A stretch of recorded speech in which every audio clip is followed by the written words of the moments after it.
Progress. All right, good morning. Welcome to the Thurston County Board of County Commissioners work session for Wednesday, April 22nd, 2026. It's 9:10 a.m. My name is Ty Menser, Chair of the Board. Commissioner Mejia to my left, Commissioner Klaus, Vice Chair Fournier, and Commissioner Grant online, County Manager Leonard Hernandez, and Assistant County Managers Josh Cummings and Jennifer Walker. Clerk of the Board, Amy Davis. We're live streaming to the YouTube channel for Thurston County, and written public comment may be received up to 2 hours in advance of the meeting and distributed to the board. And that's happened. We have something right here in front of us. And action may be taken at this meeting. We have, I have the item related to our docket, and then an executive session to cover, and then commissioner reports on external committees. So starting with item 2, 2026-27 comprehensive plan and docket code, development code docket, public comments, final steps, county manager. Yeah, just want to start by thanking county commissioners for prioritizing this time. I know there's a lot going on. Your roles as commissioners pull you in many different directions. So you prioritizing this, even some of you remotely, is significant for staff, as this is a really important conversation. And then just an acknowledgement to our CPED staff who continue to up their game on organization and clarity, communication to the board. It's wonderful seeing the progression of materials coming out to the county commissioners to help them with their role. Thank you for the investment of time. That stuff doesn't just happen. You don't just walk in and it's all there at the printer and you're like, who did this? I don't know what appreciate the forethought. And I must, the organizational geek in me must point out that we have a whiteboard with laminated placards that are magnetically adhered to And color coded. It doesn't get much better than that on a Wednesday morning.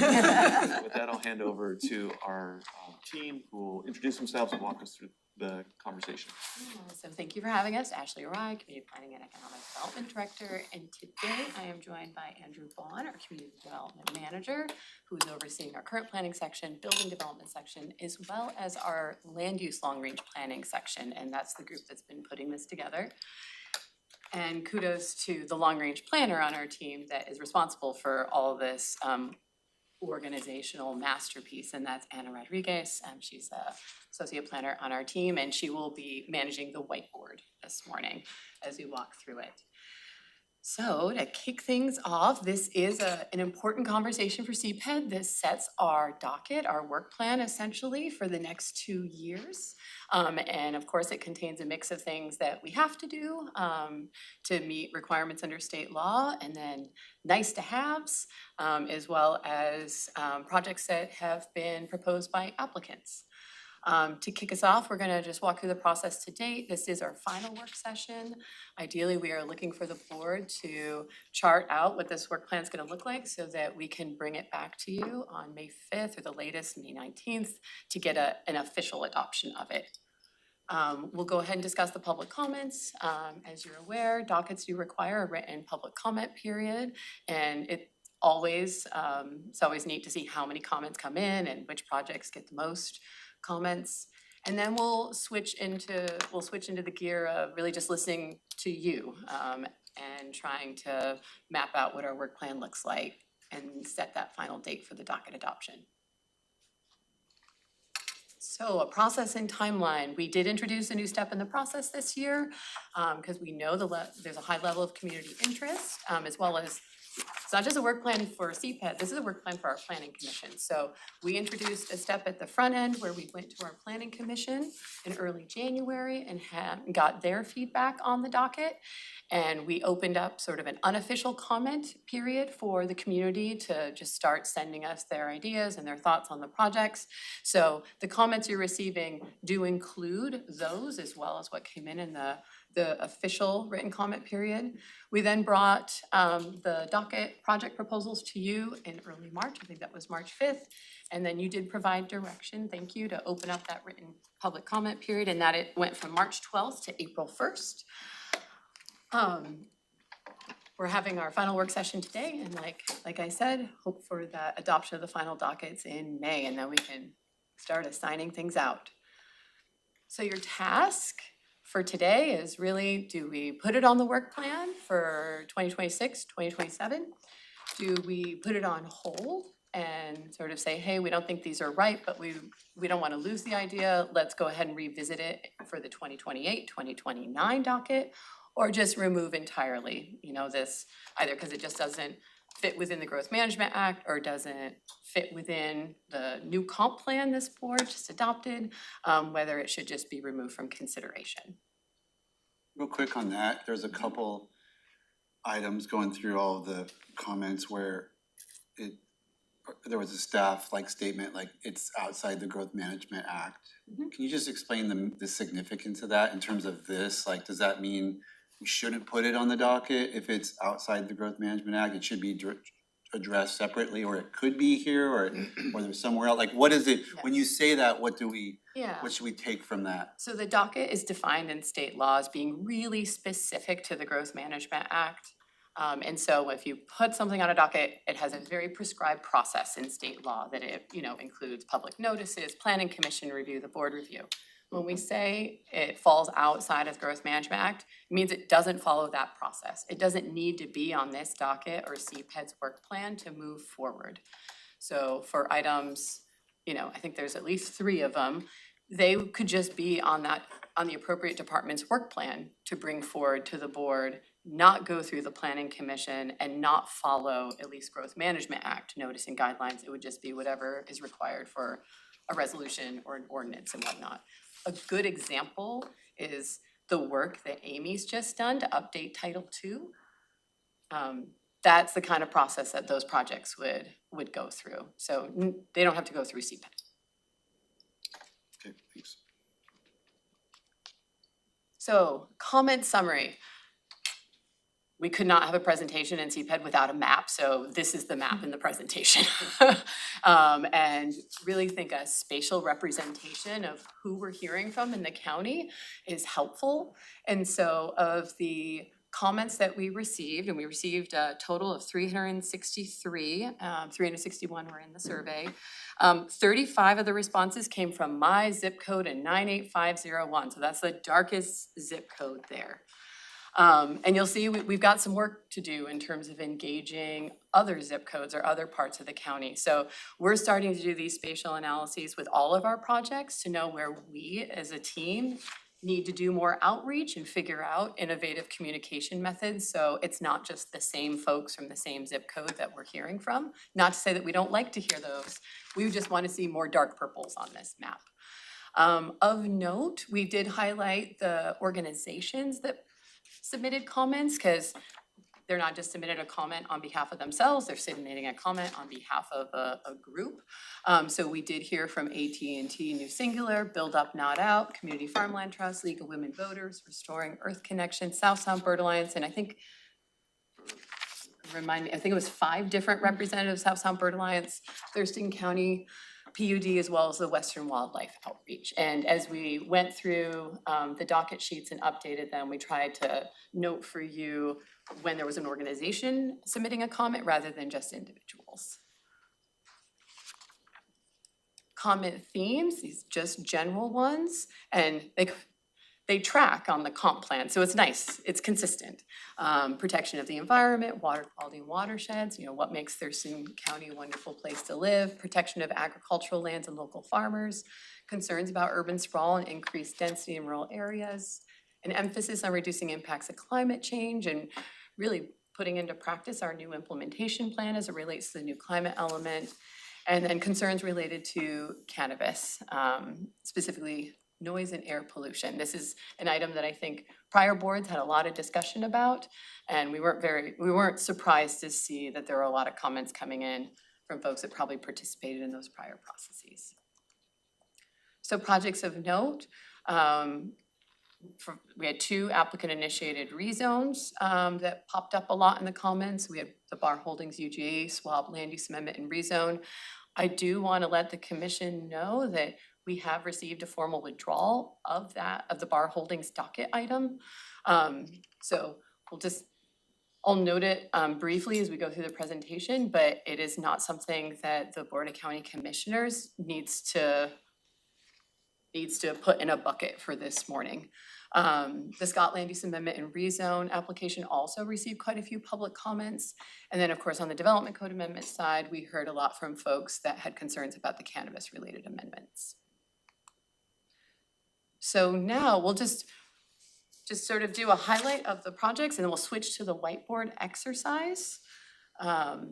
So as you recall, we've got two dockets. We have the comprehensive plan docket, and so, you know, anyone who wants to change the zoning of their property would be placed on this docket. This is also where we have to place any projects that would update our comprehensive plan, joint plans with the cities here in Thurston County. And so we've got the joint plans as one of the top priorities here. Capital improvement program, it's on a every 2-year cycle, so you won't see it this year, but we have to have it on the docket so we can bring it forward next year. We have the Reimagine Nisqually Subarea Plan to cover the whole watershed. We've got, of course, the climate program, policies and code updates, and then 2 remaining applicant-initiated rezones. So we've got the Grand Mound 193rd Ave Land Use Amendment and the Martin Way Corridor Zoning Study, which does include an applicant-initiated amendment. And then we have the Development Code docket. So these are the rules that apply on the ground. So once your zoning is set, how many houses can you build? What are your setbacks? How much parking do you need? That is all in the Development Code. And so we have a lot of buckets we've established here to try to be as responsive as possible.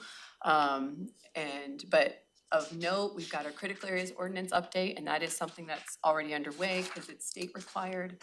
We, of course, want to prioritize our North Cities UGA Joint Code updates, and that's to comply with state law, and they fall under our periodic review.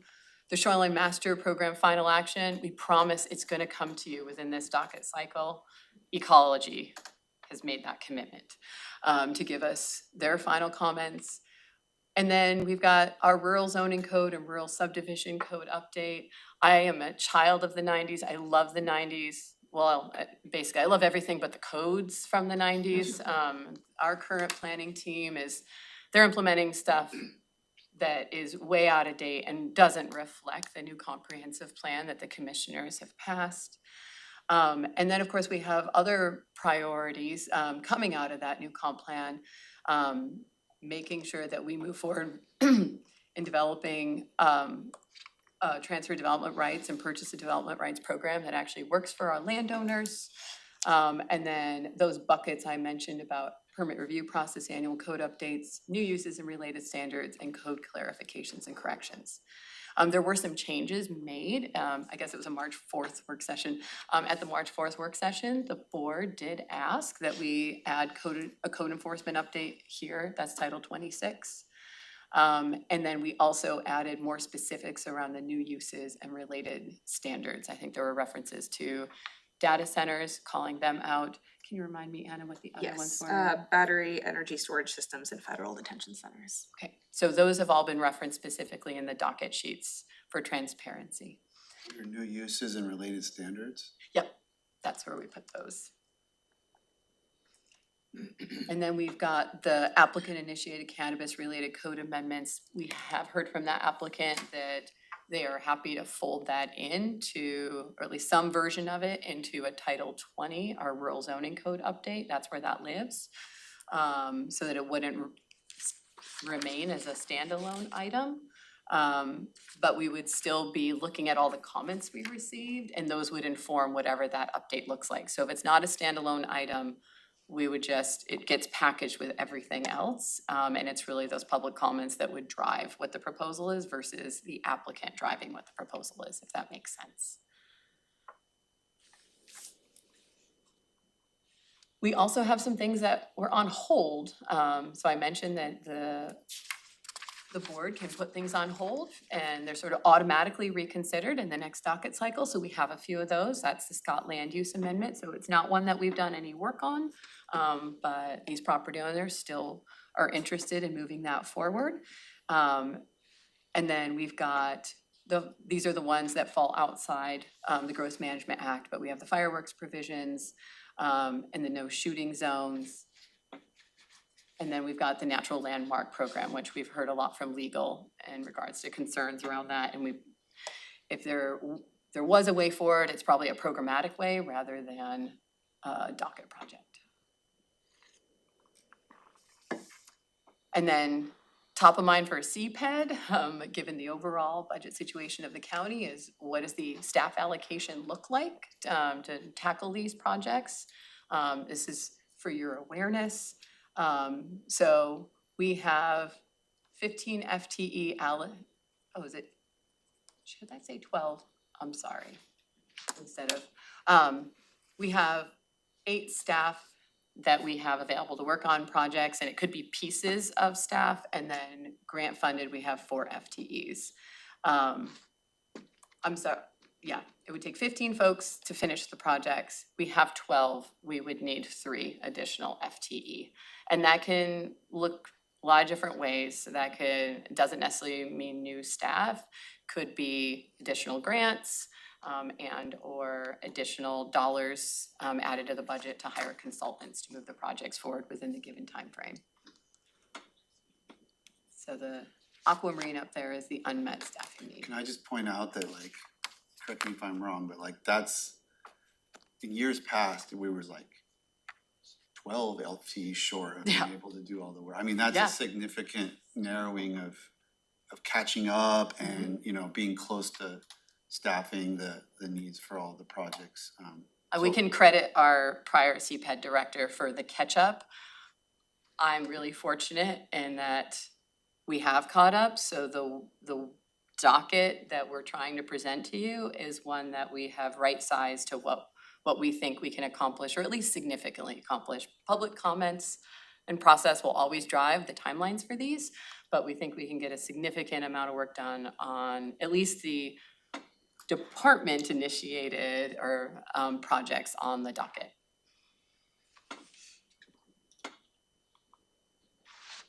So next steps, whiteboard. Is everyone ready to whiteboard? I know I'm ready. So are we gonna go one by one, or is there a place to ask about public comments?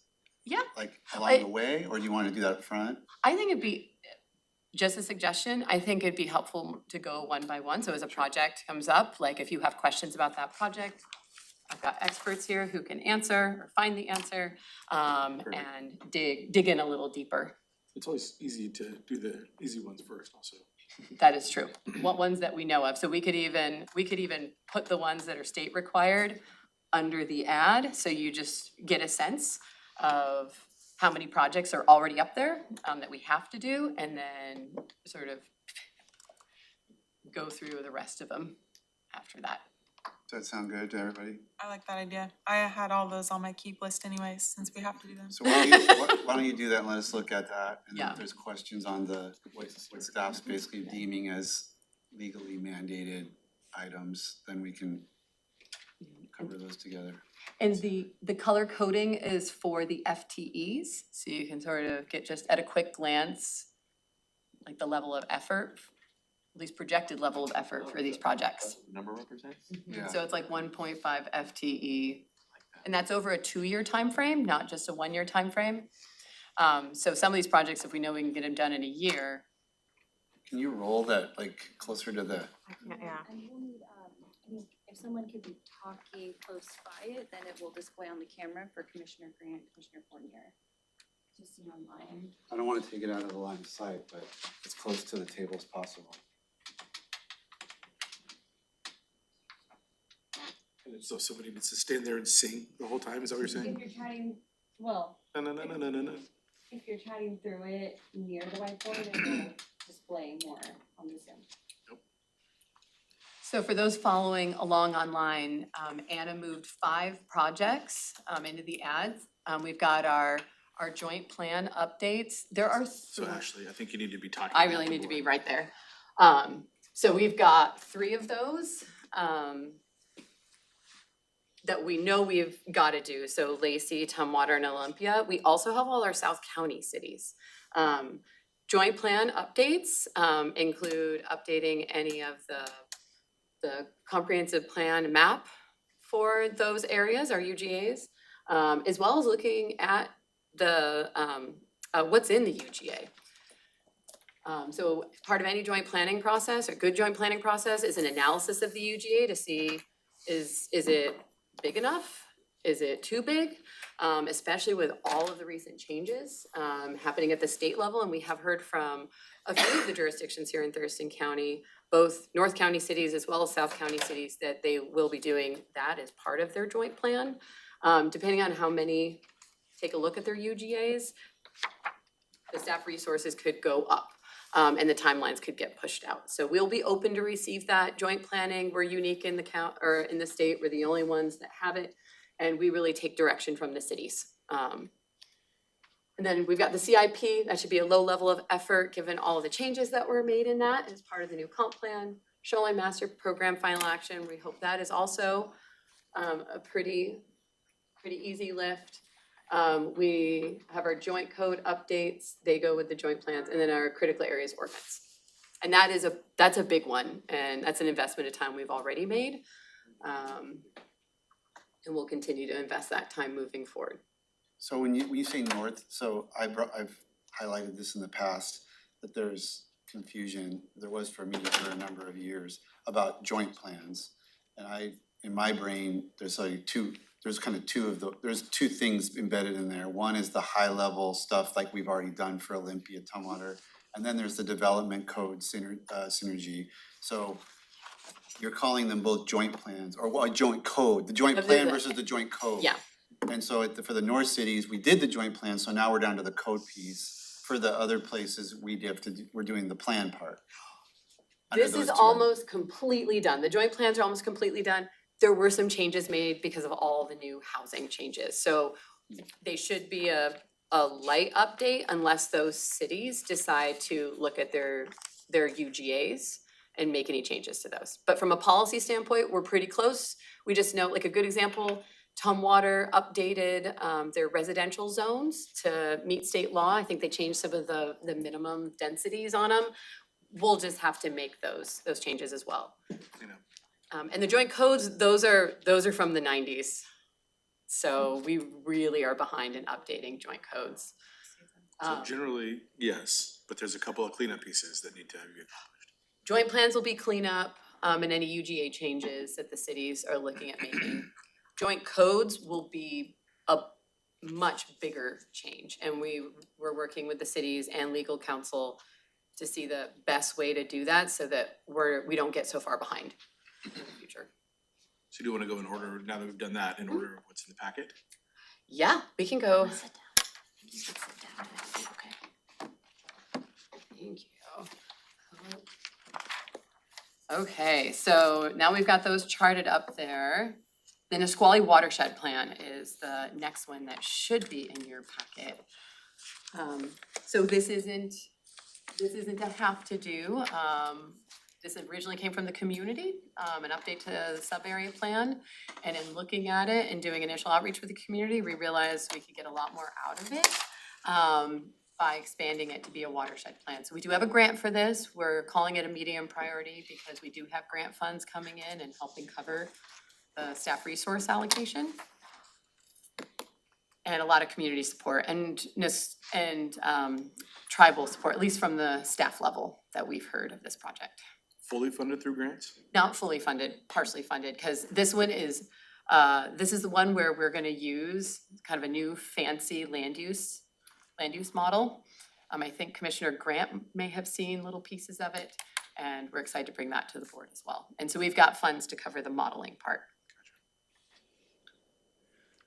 Yeah, Any questions or about what this is about or questions about public comment?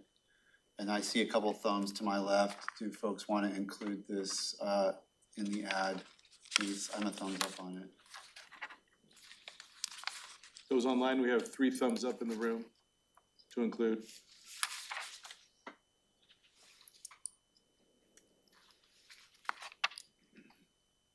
I see 2 more, so that's a unanimous ad for now. We can That's can 2? look at the whole thing when we're done, but preliminarily. Yeah, that was 2, Commissioner Mejia.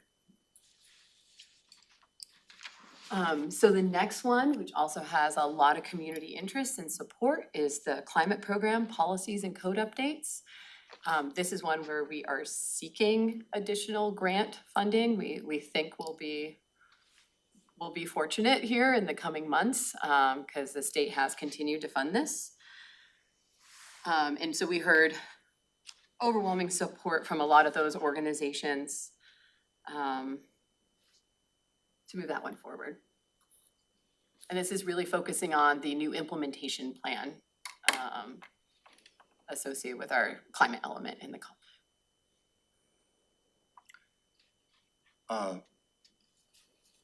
Any questions, Commissioner Klaus? Yeah, I have a question. I put yes to keep this one and noticed that the planning commission stressed the importance of this and two planning commissioners requested changing the priority to high. I was just thinking like functionally and operationally speaking, what does the priority level mean for staff? Is it, like, does it make a difference if we change it to high priority at this point or not really? That was more to inform the board. So high priority meant we had it is a have to do, so we're state mandate to do. It didn't fall in that bucket. Medium priority was a lot of community interest, departmental priority, and or we have funding available. So Okay. if it's up there, it will get staff resources allocated. If we get grant funding, we'll be able to move things faster. Okay, thank you. Any questions on this before we, I'm a thumbs up on it. 3 thumbs here. Commissioner Fournier, Commissioner Grant. 4, 5. Good to go. I like the last thumb explosion. Okay, so now we move into the ones that applicant initiated. So we've got this project down in Grand Mound on 193rd Ave. And this is part of a larger development proposal. We have a company called Conco that currently operates a business down in Grand Mound, and they're looking to expand. And they essentially, I think they've compiled 4 sites at this time.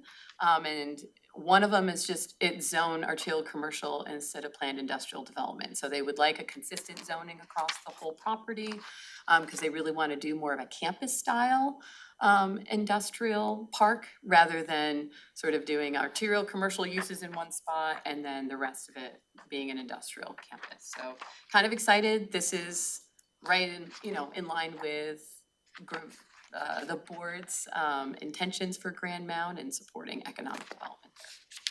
But this said a low priority for It was applicant initiated. staff and planning commission as well. Yeah, they basically said that for almost all the applicant initiated ones, sort of following along with, it's not required.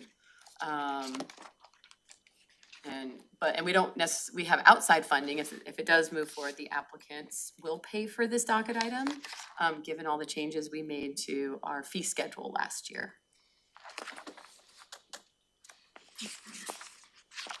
Questions, comments? Commissioner Klaus? This one, I didn't really have a strong feeling either way about this one. I know it's important, seeing that it was classified as low priority mattered to me, but I also think it's important that we are looking at full cost recovery. I'm glad we made that change. That helped me feel a little bit more comfortable. Let's see, page 3 of 4 on the CPED sheet for this item says there are, under the transportation bullet, it says the 2020 Grand Mound Transportation Action Plan identified several proposed improvement projects. There are projects to improve level of service on roadways, and I just wrote down what projects. Is that like Public Works projects doing road, like, activity down there, or, okay, so like Yeah. road improvements? They've been very busy down in Grand Mountain making transportation improvements, and we have engaged them in the other development proposals that Conco has going on, and they haven't voiced any concerns. There will be public works projects associated with any future development. Okay, perfect. That's kind of what I thought. Thank you. And then my other question was page 4 of the same part of the packet for chapter 20.27 of the code, or is that RCW? Anyway, 20.27, planned industrial park district. It says it has the criteria for this kind of zoning. Let's see, without reading the whole paragraph, It talks about providing industrial development under controls to protect the nearby uses of land and stabilize property values, and encourages comprehensive planning of the entire industrial site within a park-like environment. I also noticed that it talks about certain special uses such as public correctional facilities would be allowed, which I thought was an interesting thing to read, even though that requires a special use permit. But my question related to this piece of chapter 20.27 is, do CPED staff and the PAO office feel that this site meets the criteria? Yeah, I mean, I would say like a quick glance, and that's why this is also the first time we've provided this level of analysis. It helped us within CPED really understand how these projects fit within the comprehensive plan, and we were also hoping it would help the planning commission and board. So I'm glad that you read through it, but yeah, at a quick glance, we think it follows along with the comprehensive plan and the intentions there. And like I said, the only reason it was low priority is because it's not a state mandated project. And we don't necessarily have grant funding for it. It's one site, it's not looking at, a much larger But swath of you're, land. but it's showing on the color coding that it's low staffing Yeah. requirement, Mhm. which was my concern of, I mean, I don't have any problem with it, I think it makes some sense. I was just sort of on hold until I see the kind of the scope of what we approve. But, if the board's in favor of it and it's just got a 0.1, then I guess I would be okay with that. Does anyone else have any comments or questions? I'm with that. I would- Commissioner Klaus? Yeah, I would say I'm a thumbs up. If we do get to the point where we're at the end and we have to cut projects, I would look to this one, even though it's low staffing. Yeah. But because it's low staffing, and the information we've received, I would be okay with a thumbs up, but I would, It's kind of where I'm yeah, at. okay. Commissioner Fournier? Yeah, I'm good with it. We've been trying to build out Grand Mountain and prepare for, some additional development. And if this is it, I don't think we should be standing in the way of it.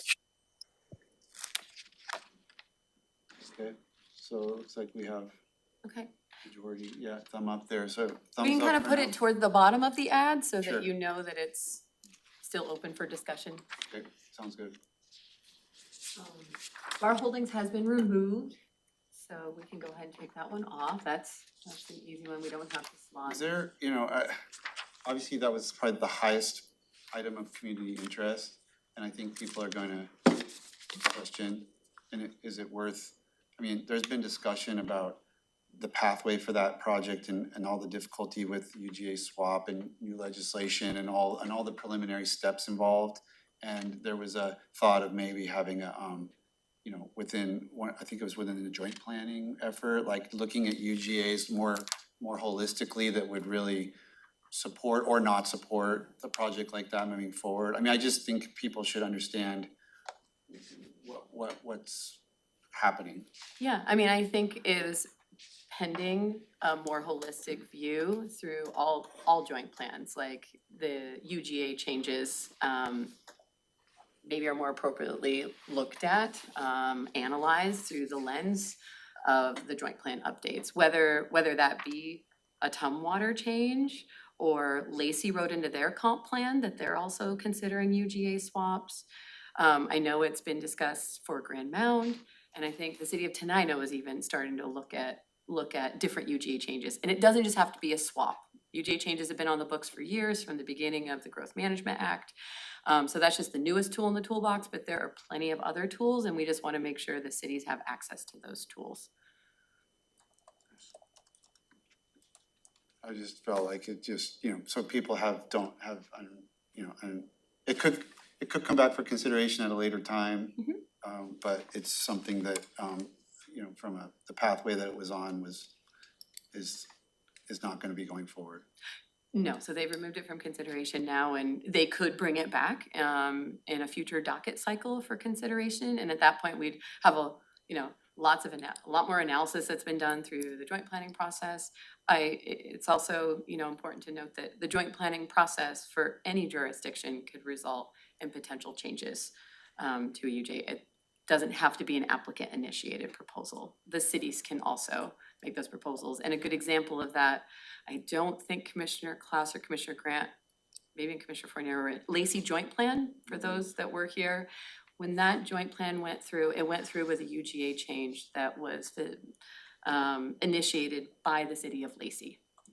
So that's just a good example of what a joint planning process can include, and, you know, under state law and under our own joint planning policies. Because when you look at, it felt like to me, when you look at UGA changes, like in sort of a focused piecemeal way, you're sort of losing the bigger picture of like the UGA and what the goals are to be accomplished. And, you know, you could maybe sort of make better decisions if you had that more broader analysis.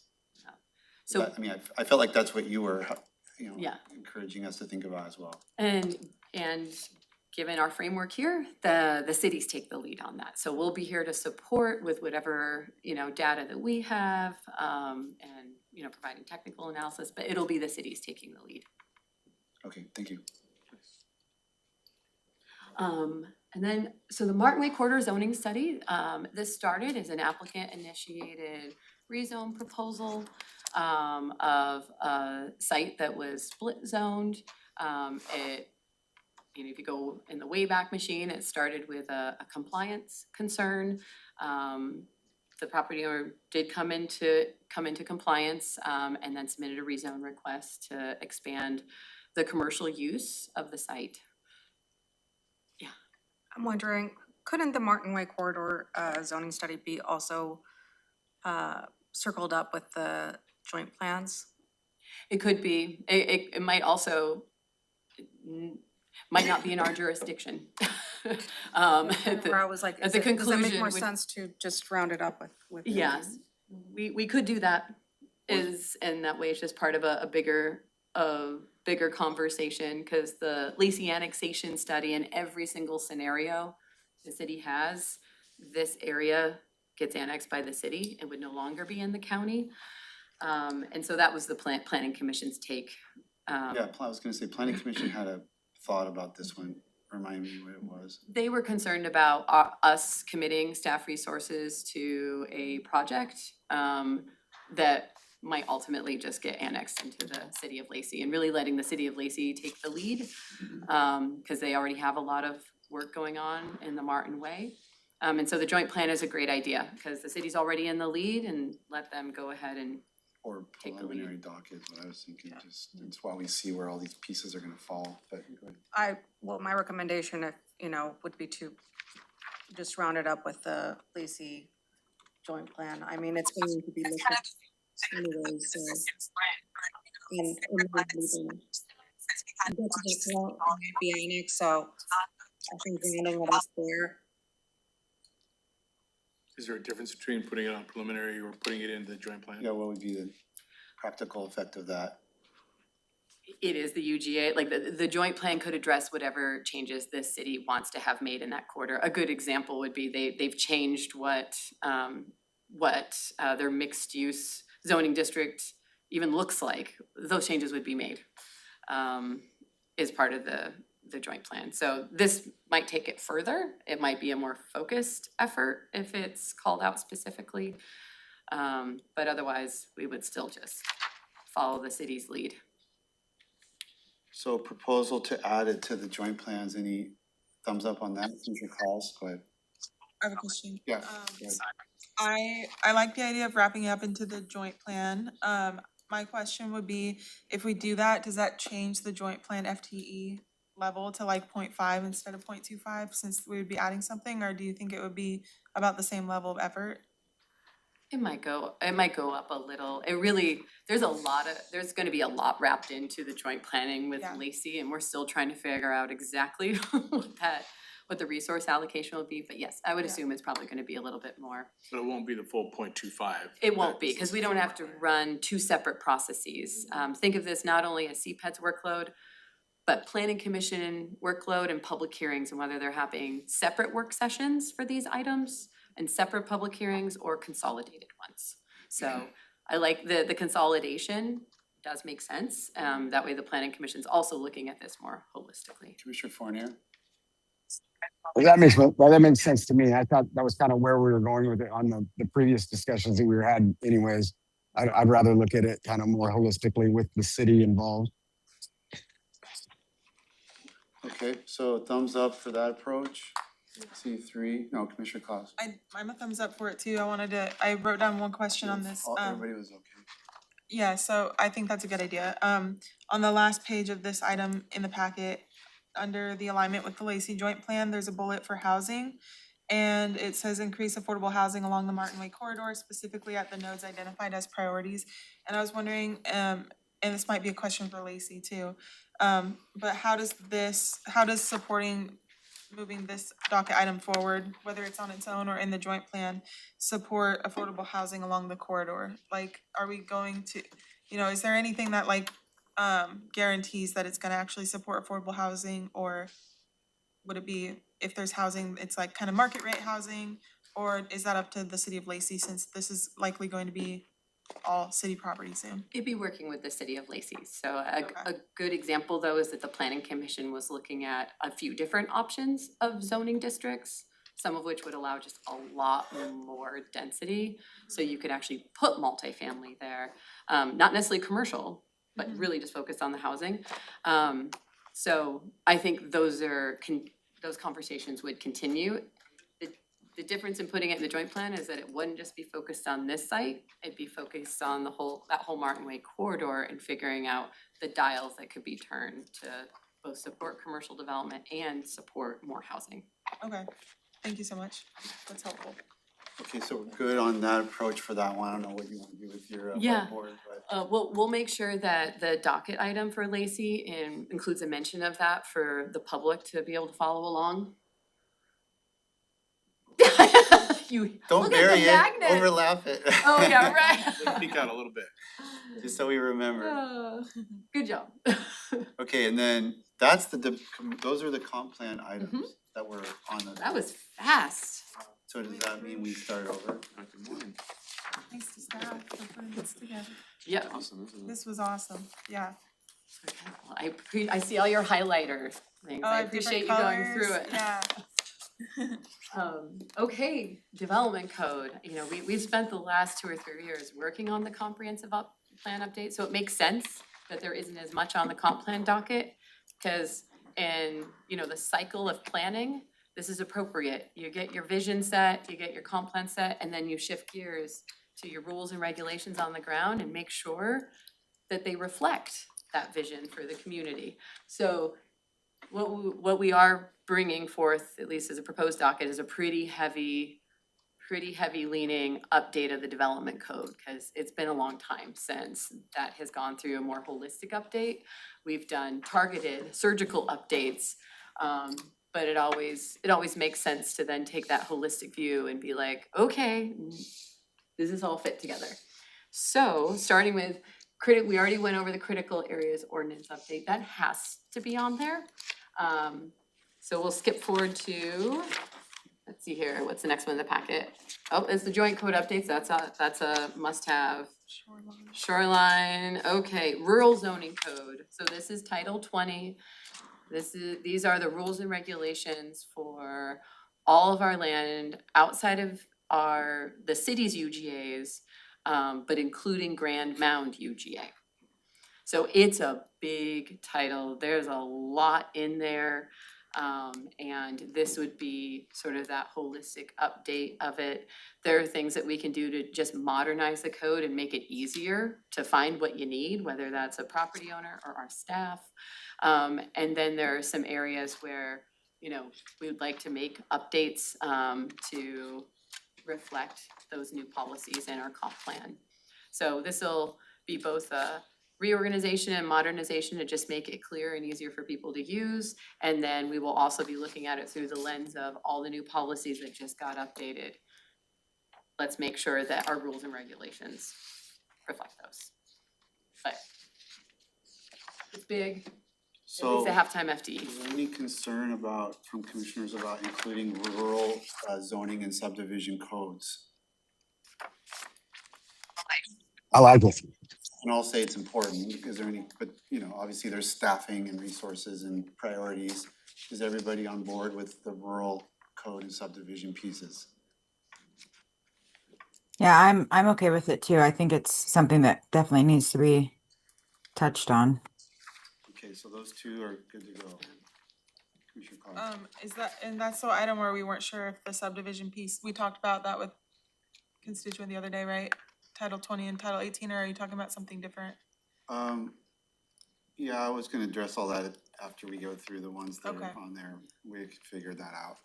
Okay. Yeah, and Title 18, those are the rules on splitting land. And boundary line adjustments. That won't go through quite as big of a change. The changes there are really, does it meet state law?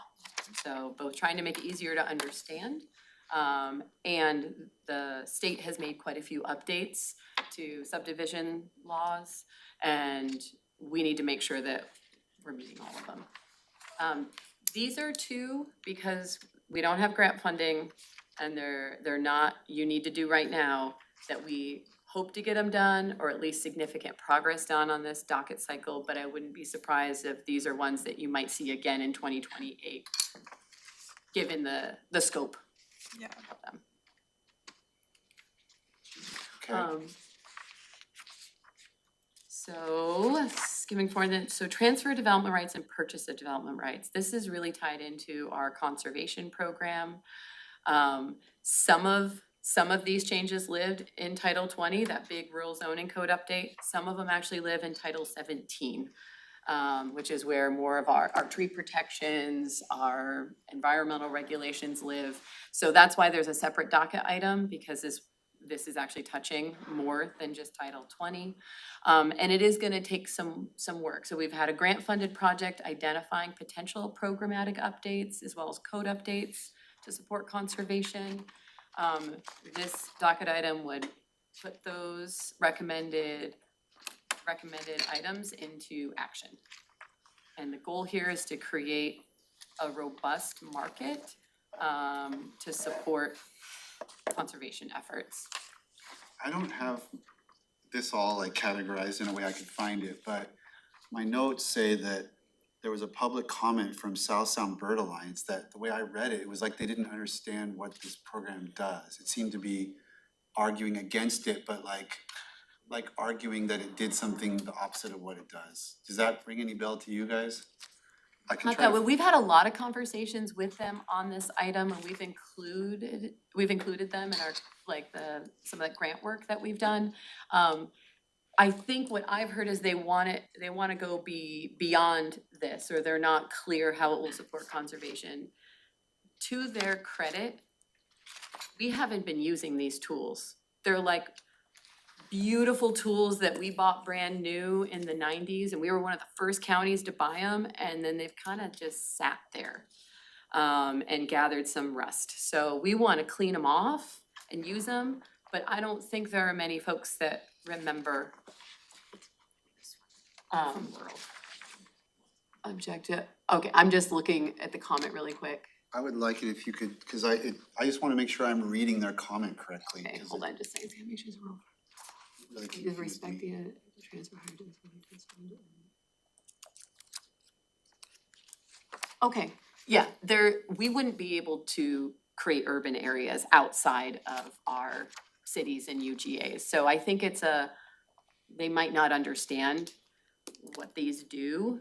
But under the Growth Management Act, we wouldn't be able to all of a sudden create dense residential developments or new UGAs But that's the through this opposite of what program. it's trying to do. It's trying to, you're selling your development right, You're right? selling it to conserve, and usually Selling it to someone that can use it within urban zoning. within urban zone, there are some other ways you can use it. Yeah. But the whole reason you have these programs is for conservation. So you'd only move forward with one of those if you have a big gain on the conservation side. But that's what the item, if you chose to put it on the docket, would do, is explore all those different options. That there's been a lot of conversation about the old tool that we had, but we need to dust it off and actually see what we really have. That's what Ashley's relaying. And there's been a lot of work through HSIL, the Habitat Strategic Initiative Lead efforts. The Central Puget Sound area has put together a whole new toolkit for these. And it's a way for the county to take what it's already doing and create an asset out of that, so that if it's funded, it actually can do more preservation. it creates a funding source for the county to then mobilize, and it's already there. It takes advantage of it, and then once, if there's a market for it, then, and folks pay into it, and now the county's looking for other land to preserve. It's actually, I think, I don't know, I would say it's the elaboration and full term of the tool. So they kind of are taking that tool and expanding it to a natural next step that is very beneficial for folks who want to see preservation in action. Commissioner Mejia? Thank you. I know the Ag Committee in the past has had several conversations about, the transfer of development rights and kind of just development rights, and, it's a big conversation, I think, that comes up every couple of years. I want to know what is the congruency with this one as well, and we got some comments about it with the working lands piece, right? And like, what is that connection, or, kind of just the comments I read, for me, it's like, well, I see this, right, but I also realize that, we might need kind of that different piece as well to kind of go through the different overlays and possible funding strategies as well, knowing that, right, it would have to be a board decision, and that's kind of a separate process in terms of it, but also might be a good information data for the board to have in the future if that's the process, if that's a way that they want to proceed. So, conservation REIT is one of the ones where we've talked about kind of that piece of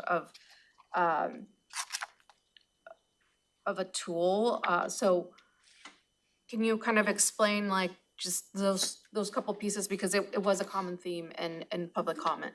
Yeah, so, and this is where it gets hard, because CPED does so much more than what's on the docket, but a lot of it's programmatic. So what goes on the docket are projects that require us to touch the code, update the code, go through that process with the planning commission and the board. From a programmatic standpoint, we will be coming to the board. We're almost done with that grant project, and we'll have a final report. And that's when we'll go through potential working lands conservation program updates and funding strategies, but they won't necessarily require changes to our code. The board can move forward with any of those actions without it being a docket project. So we do have other things that are underway, other grant-funded efforts to implement board priority initiatives that won't show up on a docket. Can we put things on, like, the one thing about the docket is there's this prescribed process. In some cases, I don't really want to go through that process, you know what I mean? But there's other cases, for good reasons that I won't get into.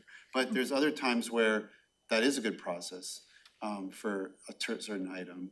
I mean, I guess we could set up a parallel process of our own in terms of public engagement and all that. Yeah, and we do, like for a lot of this stuff, we have really robust engagement. So for the working lands conservation strategy, we had stakeholder interviews, we had technical advisory group meetings, like we did have a whole separate engagement process. We went to the Ag Advisory Committee. So it's not that it isn't happening, it's just not happening in the same way, but we are always happy to come to the board and share where we're at in those processes and the outcomes of those. It's kind of similar to the water rights acquisition. We got board direction, we've been implementing it over the last 2 or 3 years, and we are just at the point where we actually have something to share.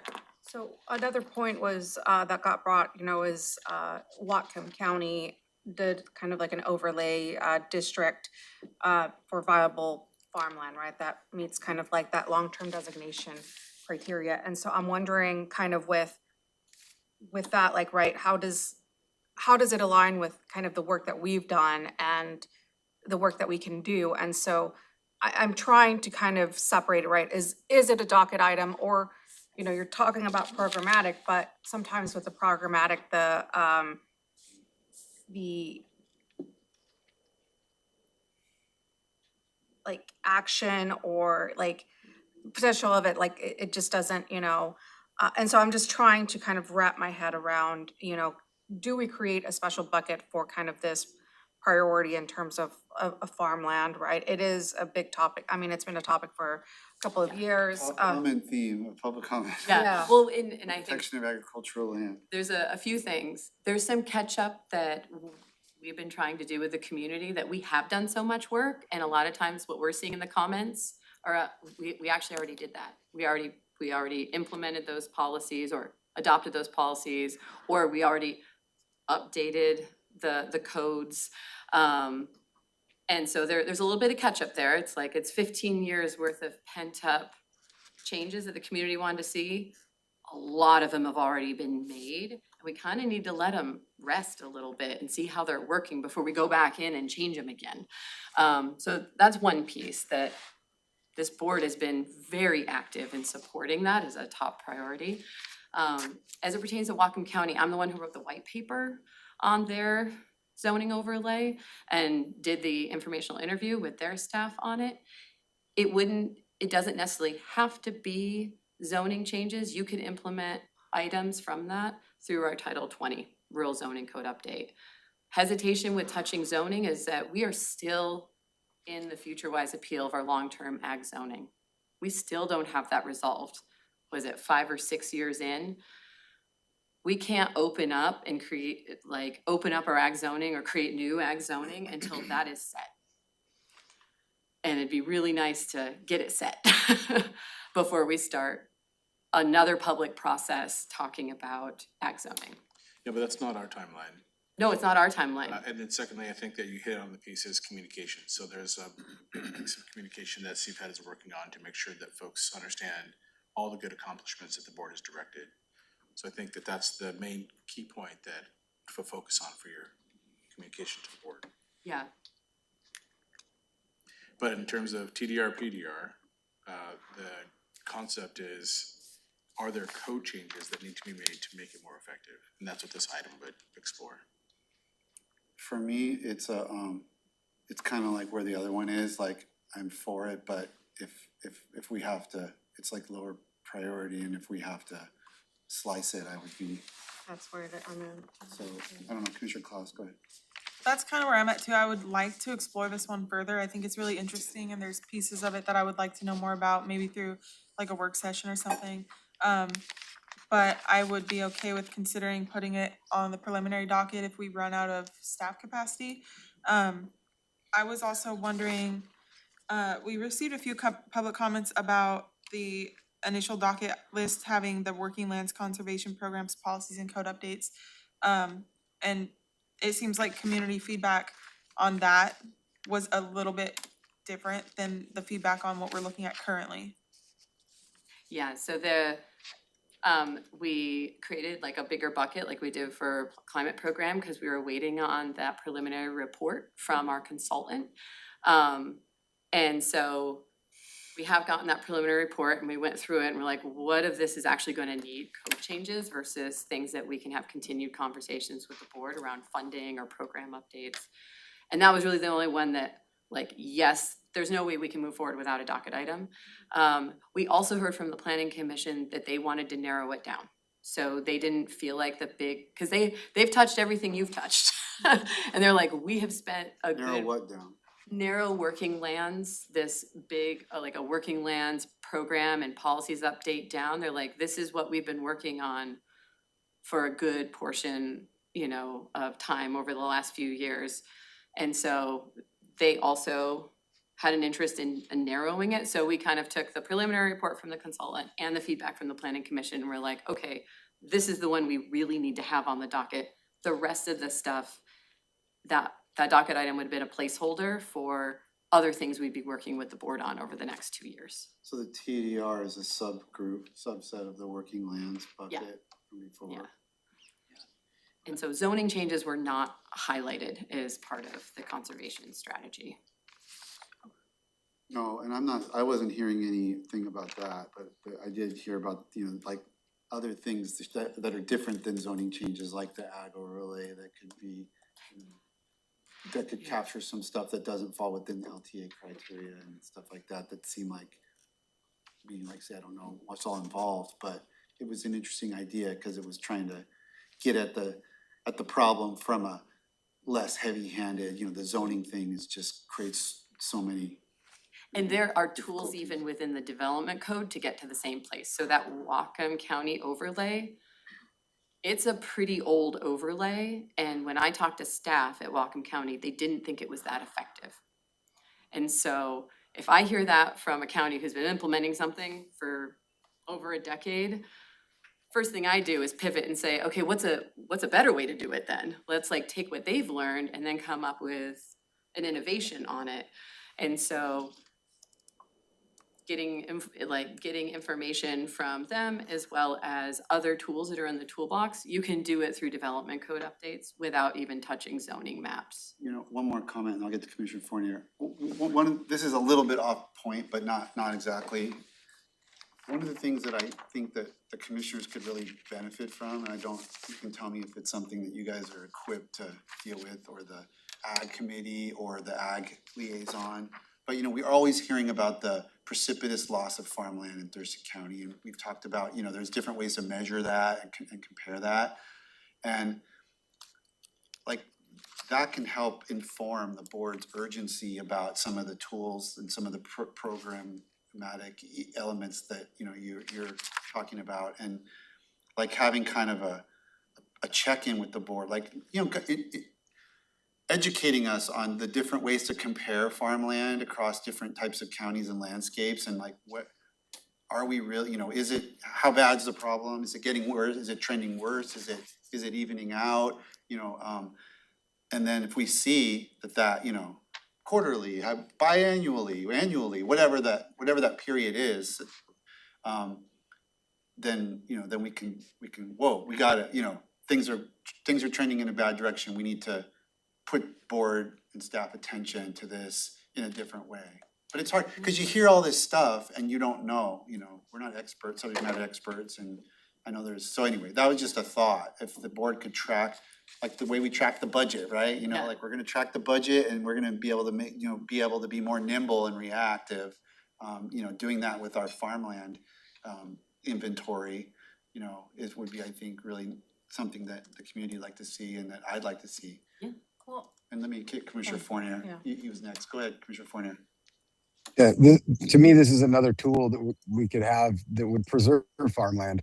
Whether just like conservation easements do, and the ability to transfer development rights or sell development rights for farmers is what's going to keep land as farmland instead of seeing it developed as row houses or something like that. So I don't want to stand in the way of it. I see it as a tool that they need to have the ability to develop.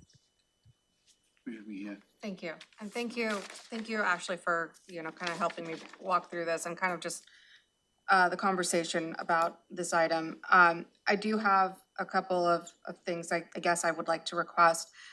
First, I'm not sure, and county manager, I can request this in another setting, but an update on the appeal that Ashley mentioned, right? I know we had gotten kind of that initial briefing, but kind of just an update on what's going on, where we're at.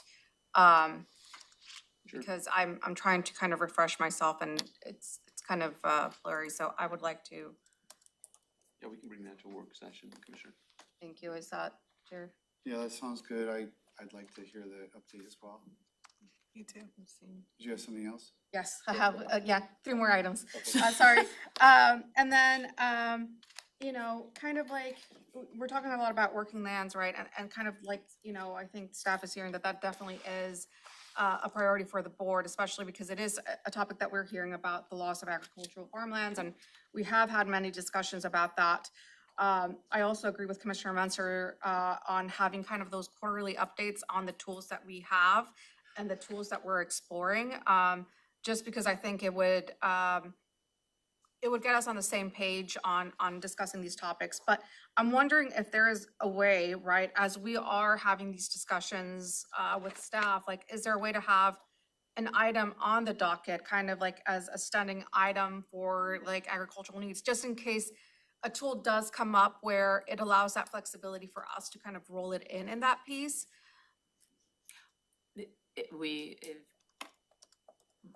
Title 20 includes all of our agricultural provisions with the exception of the one one purchase of development rights piece that falls in Title 17. So if you just call it out as a priority for the Title 20 update, which the Planning Commission also did, they said right to farm was something they specifically wanted to look at substantively in a Title 20 update. So we could just call it out there rather than a whole separate item. And that way it just gets folded in. And we were already gonna do that because the comp plan has a lot of new policies related to ag and forestry protections. So you fold it into Title 20 that's already up there.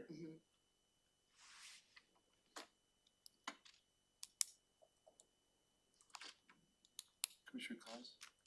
I'll go back to you, Commissioner Zia. Yeah, I don't know, I'm kind of torn on this one because, like, my understanding of this item, I feel like I wanna support it, but I just need more information.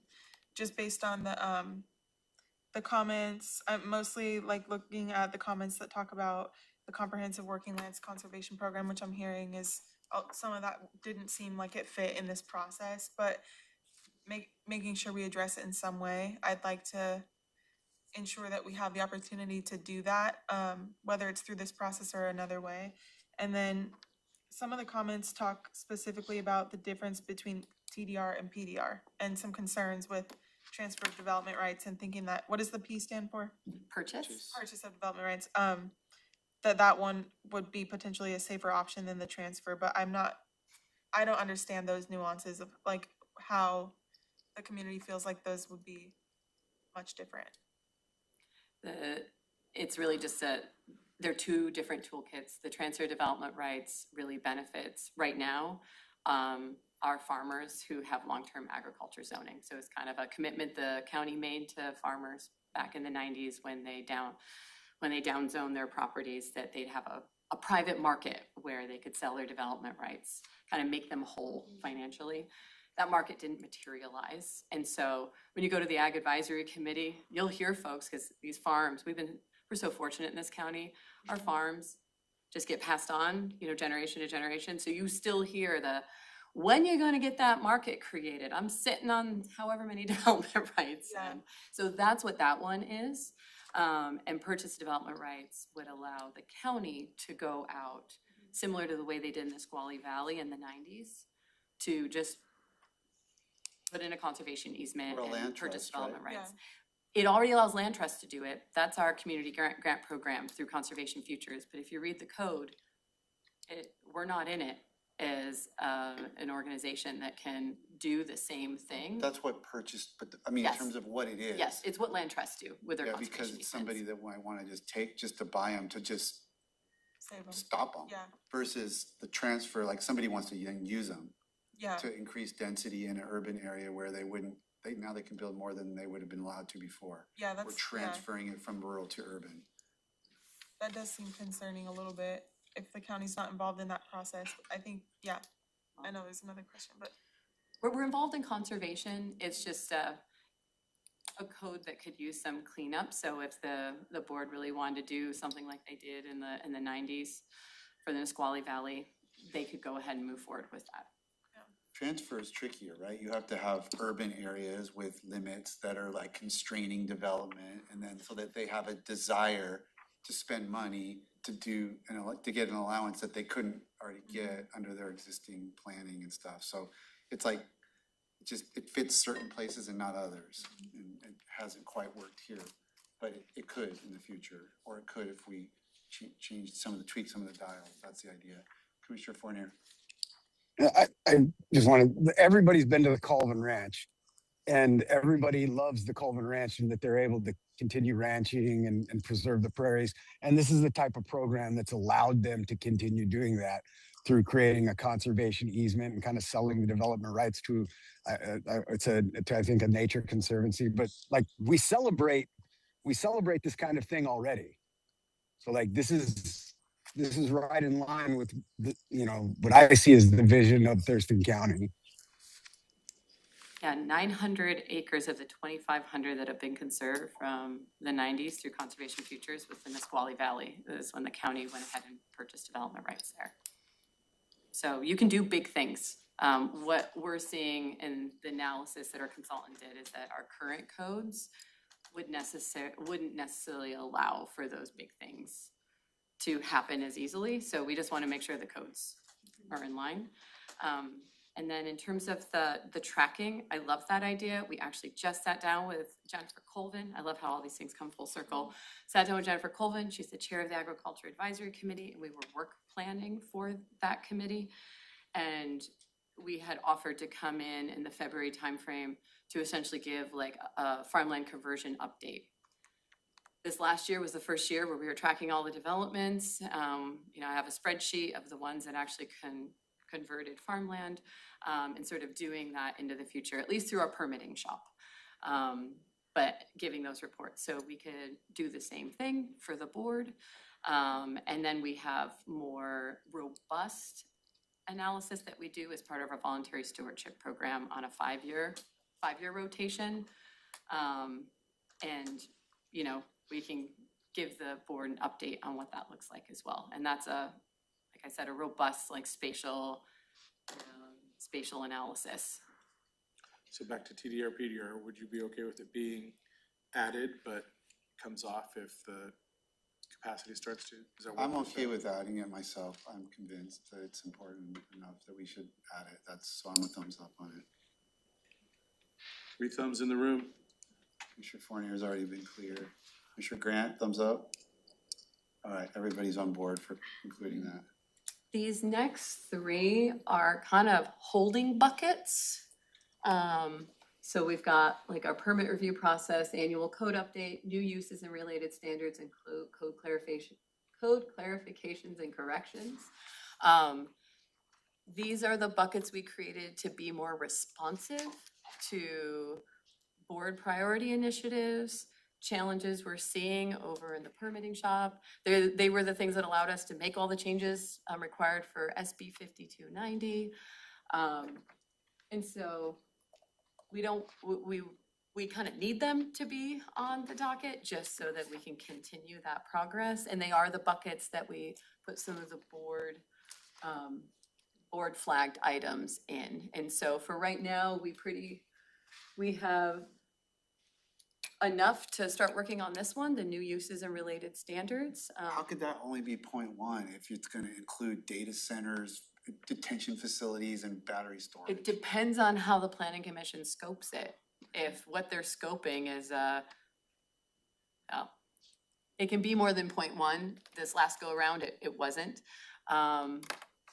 If it's just updating tables or adding new uses, it depends on how, I will just say, it depends on how it gets scoped.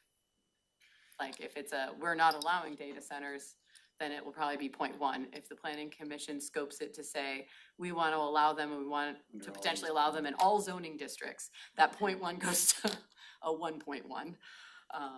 So I think we were thinking about the conversations the planning commission and the board had and then coming up with that number. Would these buckets include, like, for example, we got a recent memo, that annual memo that I'd referred to last year from the hearing examiner, and there was one very kind of meaty topic that she advised us to make some changes on with respect to, like, I forget what they call it, incompatible use buffers. Yes. And again, I read that really carefully and I understood what she was requesting, and so I don't know how much work that is, or if that's something staff recommends that we take up, or if that would fit into these buckets. That particular one, we had flagged it along with the hearings examiner. It was kind of a joint effort to flag that item. That'll fall in the joint code updates. In a lot of these cases, like which one's moving faster, we'll put it on that wagon, because that one's already moving. We want to get these things resolved as quickly as possible. These buckets are for like, oh, we don't have another wagon and we don't want to wait until the next docket cycle. We can go ahead and sort of activate and start moving something through the process. Okay, any objection to these 3 kind of buckets as described going into the add column? 3 thumbs in the room. 2 thumbs online, so we're good to go. So I'm gonna do cannabis first, because code enforcement, I think, will take a little bit more discussion, but the cannabis related one, this is one that Started off as an applicant-initiated item. The applicant was interested in expanding permissions for outdoor-related cannabis growing operations. Because we have gone to a full cost recovery model, that applicant is open to this just being folded into Title 20, but we have made it very clear, it's Jeff Merriman, who some of you may know, made it very clear to Jeff that once it gets folded in, that means the planning commission is scoping it, not necessarily the applicant. So the planning commission will be looking at all the public comment that has come in, and they might say, hey, we just want a reorganization of the provisions we already have, and we don't necessarily want to change it. And Jeff, at least in our conversation, seemed to understand that.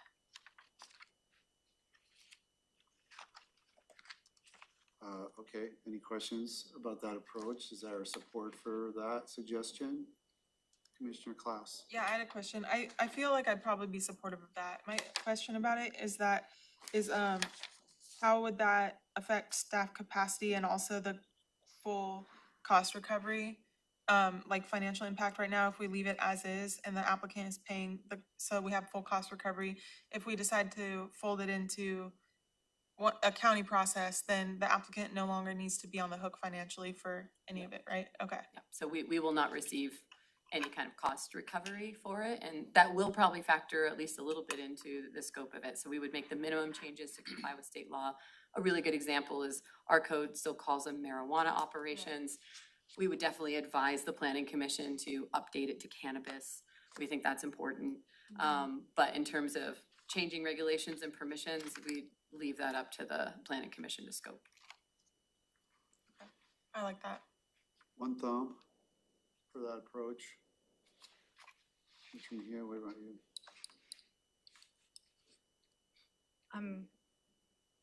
Only reason I'm on the fence is because code enforcement is next, and I'm like, how are we on the capacity piece? I'll let Hannah do the calculation. To your point, I think actually the cannabis related, if it goes into where you said it would go, it wouldn't be that full 0.25 Yeah, potentially. it becomes a lesser If you're effort. not on separate tracks like you described before. Yeah, there's definitely a lot of community interest. So I think any substantive touching of the provisions would be a heavier lift. Because Yeah. people will come out and weigh in.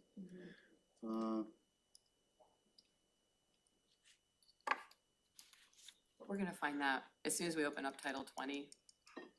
We won't really know where the community interest is, but it's such a big title that. I'm okay with letting planning commission chew on it, I guess. Other thoughts from Commissioner Fournier or Grant? I'm okay with it too, but I think I'm with Commissioner Mejia where want to make sure that we're talking about code enforcement and that we have resources. All right, so tentative support for your suggestion, Ashley. And we can revisit that once we get everything kind of slotted in. We're revisiting. Potential 3. So the last big one we have, which is a board initiated docket item, is the updating of Title 26, which are the provisions for code enforcement and CPED. So this title applies to compliance issues related to zoning and land use. It is not the only title that's used for enforcement. Title 14 is used when it's a building violation. And then, of course, we have the sanitary sewer code, which environmental health operates under for their code enforcement. But it's fairly expansive because it does include zoning and land use and really lays out the administrative processes and the tools we use for code enforcement. I think one of the undercurrents for Title 26 is that there are 3 staff members. Yes, none of them are planners or policy folks. Right, so Yeah. there's 3 staff members when we look at, so there's 2 components. There's how do we make the changes? What's the process to actually do that?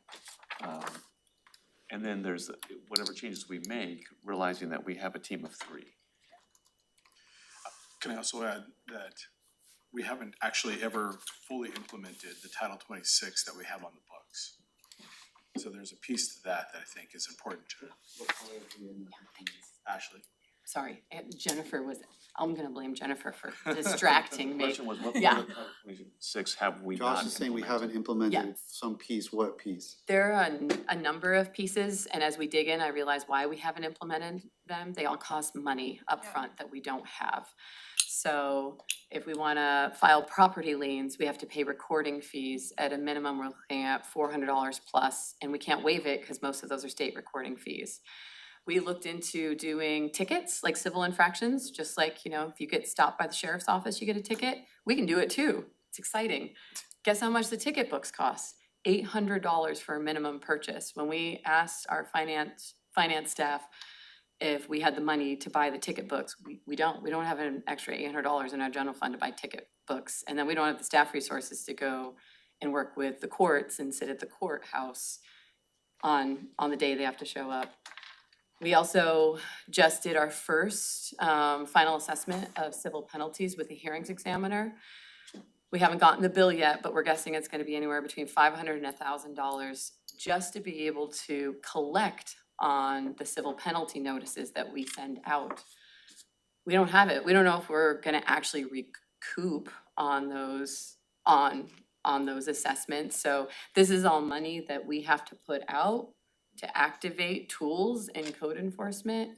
And as we hit all these barriers, I'm like, oh, now I know why we weren't using them. We don't have the funds. It's all general fund for code So my enforcement. question is, what are, I'm looking at So, Commissioner Mejia, what do yeah. we wanna see changed that's gonna solve that problem? Well, for me, and this has been a very strong constituent request just that I've heard since I've been in office, about just our code compliance and not about like the staff going, right? I know that the resources are limited and, I've gone in my district and had conversations with my district multiple times about kind of code compliance. And there are different areas of the code where, I think that also adds a huge burden onto our very limited staff where we keep going on like, okay, if we, like Commissioner Edwards of like saying like, if we keep giving them the care, right, they're gonna comply.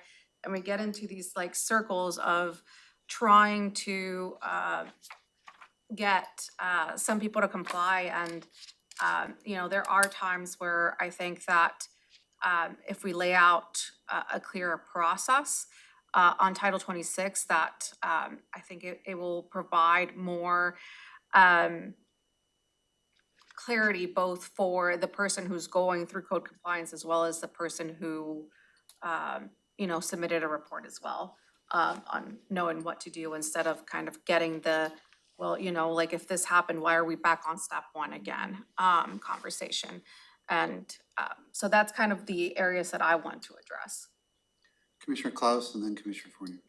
Yeah, I really like this idea. I put it down as a keep, but then I said I would very reluctantly consider putting it on preliminary docket if we don't have capacity. But I think it's important and it needs to be addressed. So that's kind of where I'm at with it. I want to keep it, but it hasn't gone through planning commission yet. It's relatively a new suggestion. So maybe we need to allow it to work through that process before we fully decide, just based on the staff capacity mostly. Cause even if we get it cleaned up, if we don't have staffing to follow through with like implementing those changes, then it would, I don't know how. It's gotta go on here to go through planning commission, right? And that's what we're deciding. Yeah, we would want to take this one through planning commission, given the level of community interest. Yeah, and I think what may be an opportunity is for CPED and the county administrative office to go back and come back to the board with a framework of how much is it gonna cost to implement the tools that are already in place. I think that, and this is for me, I've not walked through this perspective, but there's a real perspective that former boards undermine staff's ability to enforce items by causing staff to come and get permission from the board on things that are already in code, which really shouldn't happen. Staff should be off and running implementing the code because that's what the board has approved. But and I think that's part of the clarity of the reset for staff and also for the PAO's office. It was a huge component of how does this get facilitated. I do agree with you, Commissioner Mejia. There is a lot of frustration about getting sent back to the starting point in the process. Years go by and there's some progress that's made, but as I've dug into it, that's how the process is built. The process is built so that if someone initiates and says, I want to fix it, there is no penalty for them being a bad faith actor.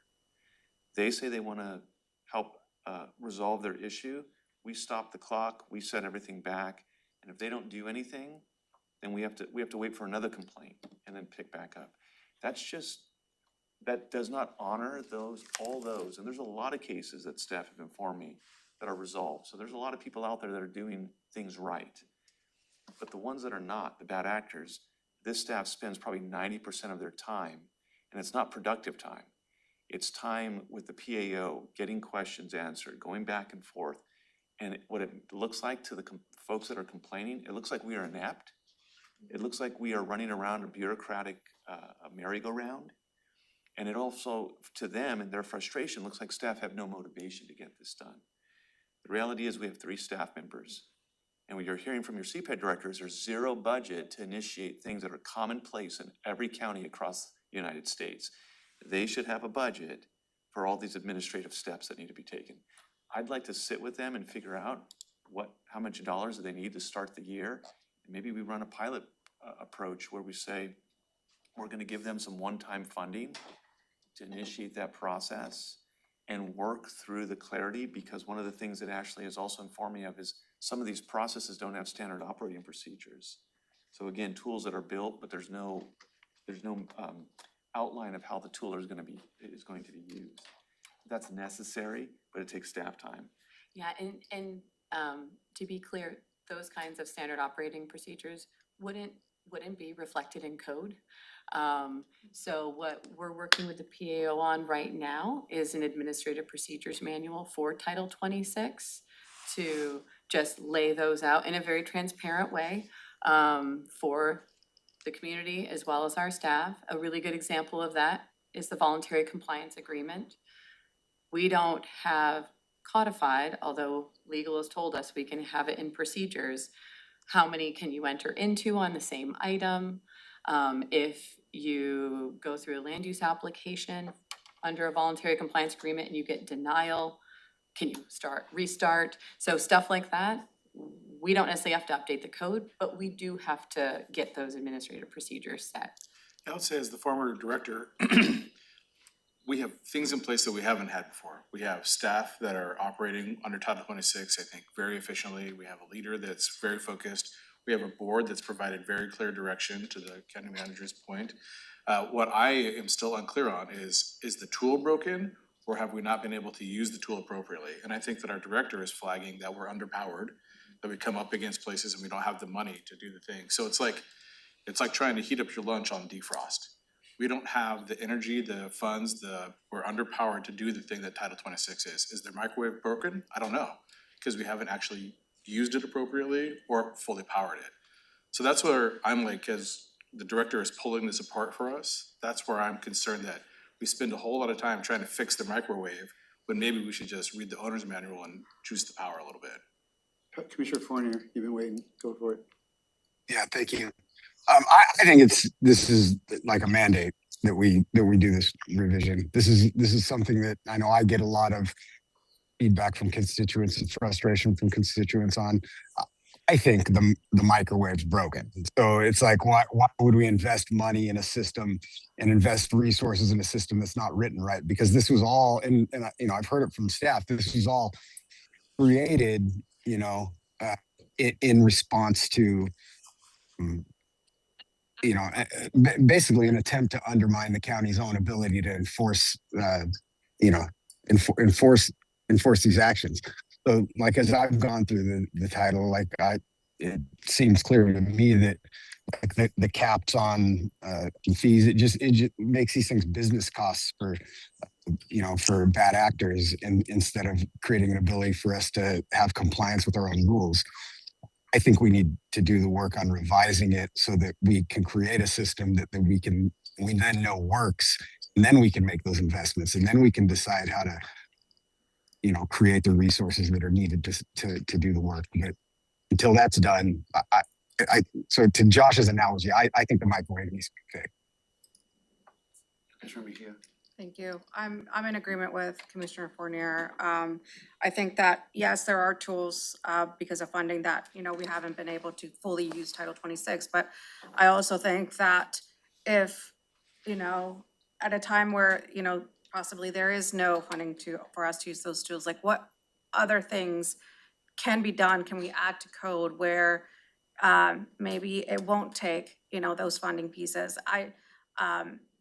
I do want to be sure that, we can have separate conversations, I feel like, on, how to best efficiently use the tools. I think the two things can happen parallel, and there might be ways where, the board decides like, yeah, we don't want to change that in Title 26 at this time, right? Because we have this full analysis, but I think that adding it onto the docket, at this time, I think it is important. It's been something that, again, I've been hearing for a long time, and it is something where it has caused, I think, a lot of just confusion and frustration with community members. So I will still vote to keep it.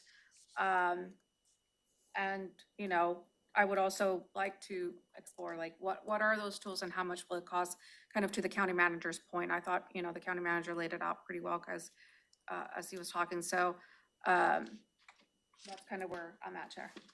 Commissioner Grant. I won't go into too much detail, but I just want to make sure that you guys know that I'm in complete agreement with what Commissioner Fournier said and what Commissioner Mejia said. I just think that we have to prioritize this and do something different. Okay, so there's 4 votes to put it up. I'm probably a preliminary. I agree more with staff's perspective.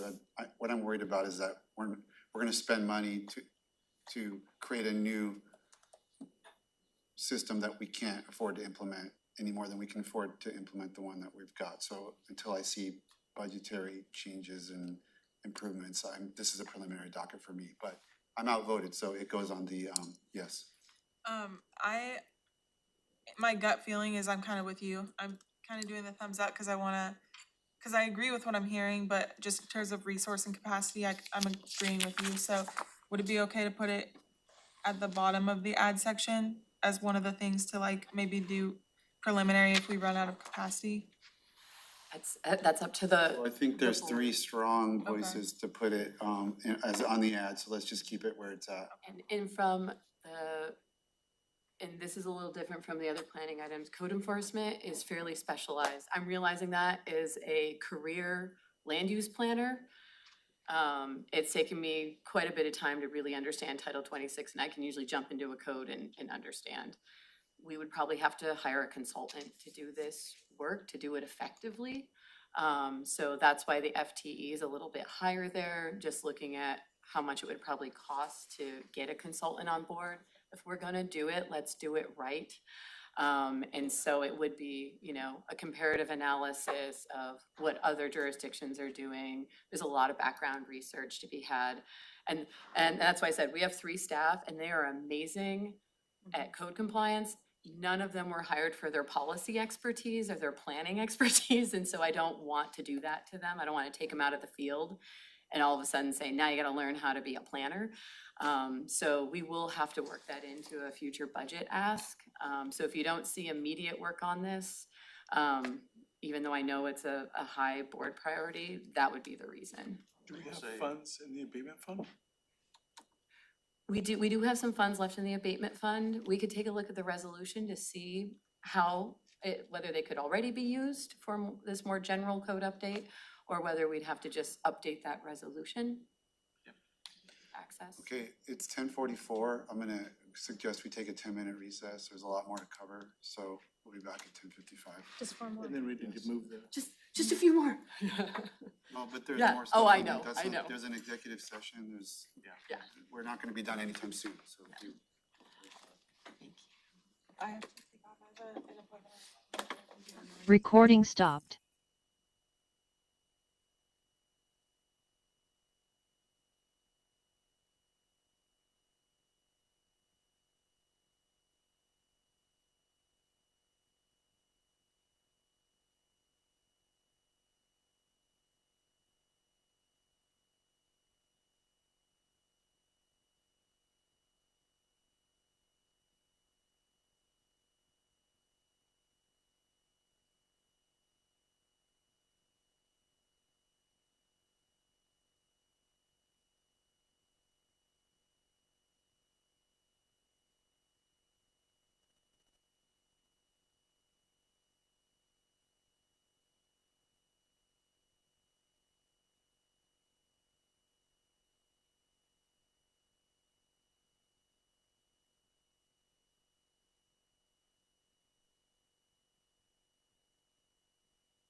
Recording in progress. Okay, it's 10:56. We're back from a short recess and we're picking up with our, we're still in the middle of docket items. Back to you, Director Wright. So now we'll just quickly go through those items that were on hold. So they get an automatic discussion and the next docket cycle. And so we've got four here. We'll start with the one that generated the most comments, which is the Scott site-specific land use and rezone amendment. So this is in the Black River Valley area. It's currently zoned 1 house per 20 acres. They want to rezone it to 1 house per 5 acres. I think, is it over 60 acres? So that would be significant. 54. How many? 54.1. 54. So that would be a significant increase in the number of lots that would be allowed. Planning Commission indicated they would like to see this removed from the docket. Given the level of community interest, that's why we put 0.25. So with rezones, it really depends on the level of community interest, whether those become big processes or whether they stay small processes. This one, as you could probably see from the docket comments, would be a much bigger process. There were quite a few organizations that said they were not in support of intensifying residential use in this area.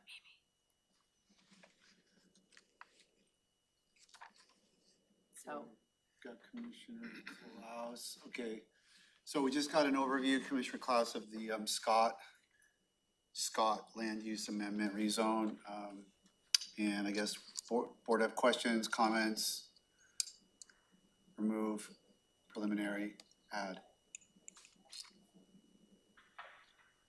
Preliminary. Keep. Commissioner Mejia says keep on the preliminary. I think we should keep on the preliminary. Commissioner Klaus. Yeah, has this one been on the preliminary Yes. no, already once before? Okay.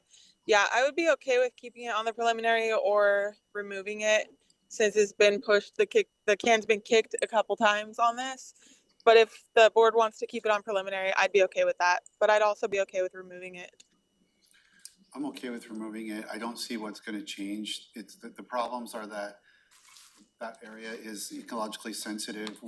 I wanted to see where the Black Lake Quarry piece was gonna land and we did go ahead and make changes there, which I thought was appropriate because it's a mining site, but this is not that situation and this is increasing rural density and I think has problems in terms of new elements of our comp plan.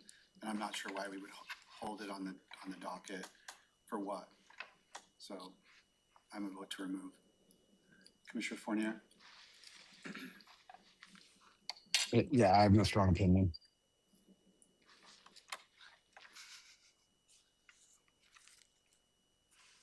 I mean, I'm fine with, usually like how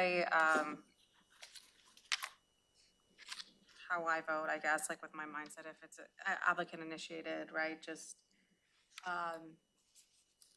they want to either change their application or do anything like that, right, I usually kind of hold that on the preliminary docket,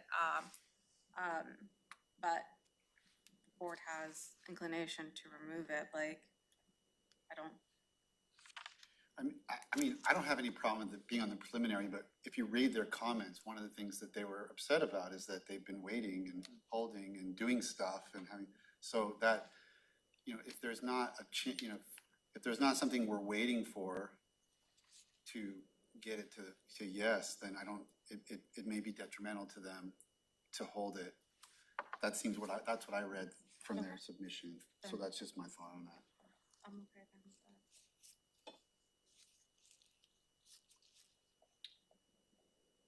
Is there, so, I don't know, I heard a couple removes, a couple preliminary, and somebody that Commissioner Fournier didn't have a clear opinion either way. So that puts us at a stalemate. I said I was okay with Removing it? Yeah, and I think, just listening to that kind of what you just said, Ty, that I think I'm okay with removing it. If it just sits there, then and there's no way to move forward with it, then I wouldn't want the family to continue to wait. So I'm okay with removing. Okay, so we have removal on that one. And then the three remaining ones, are ones that fall outside of the Growth Management Act. That was the Planning Commission's feedback, especially the fireworks provisions and no shooting zones. They're not codes we traditionally touch, so we could be a resource, a technical resource in terms of process, but it would not be our technical expertise that would be informing those. And so the Planning Commission recommended removing them, and then the Natural Landmark Program, that is one where we did do a lot of background research and working with legal counsel, and nothing has changed since we got that feedback from legal counsel. It would be a difficult one to establish, and it would create a lot of administrative program costs. So it would be launching a new program, and given our current budget situation, I don't know how we would staff that program within CPED, even if we were able to thread the needle to figure out from a code perspective how to do it. Legal provided that there were other pathways for the applicant to Yes, there are other achieve the same goal. pathways. This is one where you could work with a private conservation organization, or potentially pursue legal options. Okay, so let's go with fireworks first. You know, this has been a hold for me. I guess my question on this is, we've held it multiple times. But now you're saying, well, we don't really need to have it, like, the board could take action without it being, so did we get that advice last year, or is this new advice that we don't? I think we gave that last year. We just that decided to hold it anyway? It just, maybe if the board wants to pursue it, they could work with the elected office that oversees and implements those codes. And like I said, CPEC could be a technical resource, but we wouldn't have any substantive knowledge related to these items. So what does the board want to do with fireworks then? Provisions? I guess for me, I would say,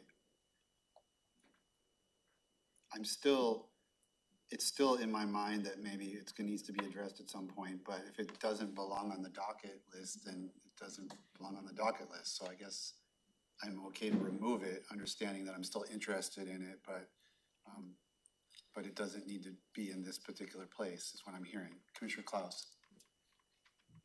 Yeah, you pretty much said exactly what I was gonna say. I would like to have this addressed, but it's pretty clear it doesn't belong in this process, but it is something we hear about a lot, so I'm right there with you. Commissioner Fournier. For removal. I think, yeah, there's a better place to have this discussion, and it's a very big discussion. So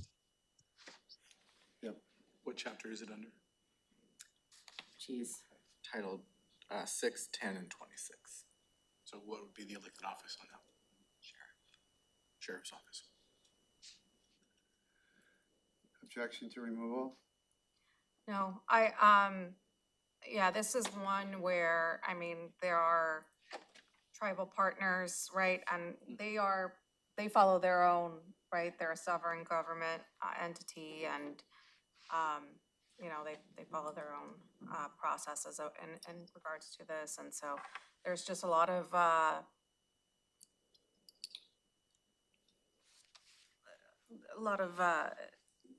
mixed, I think, flyers in this one, so I'm okay with following that process.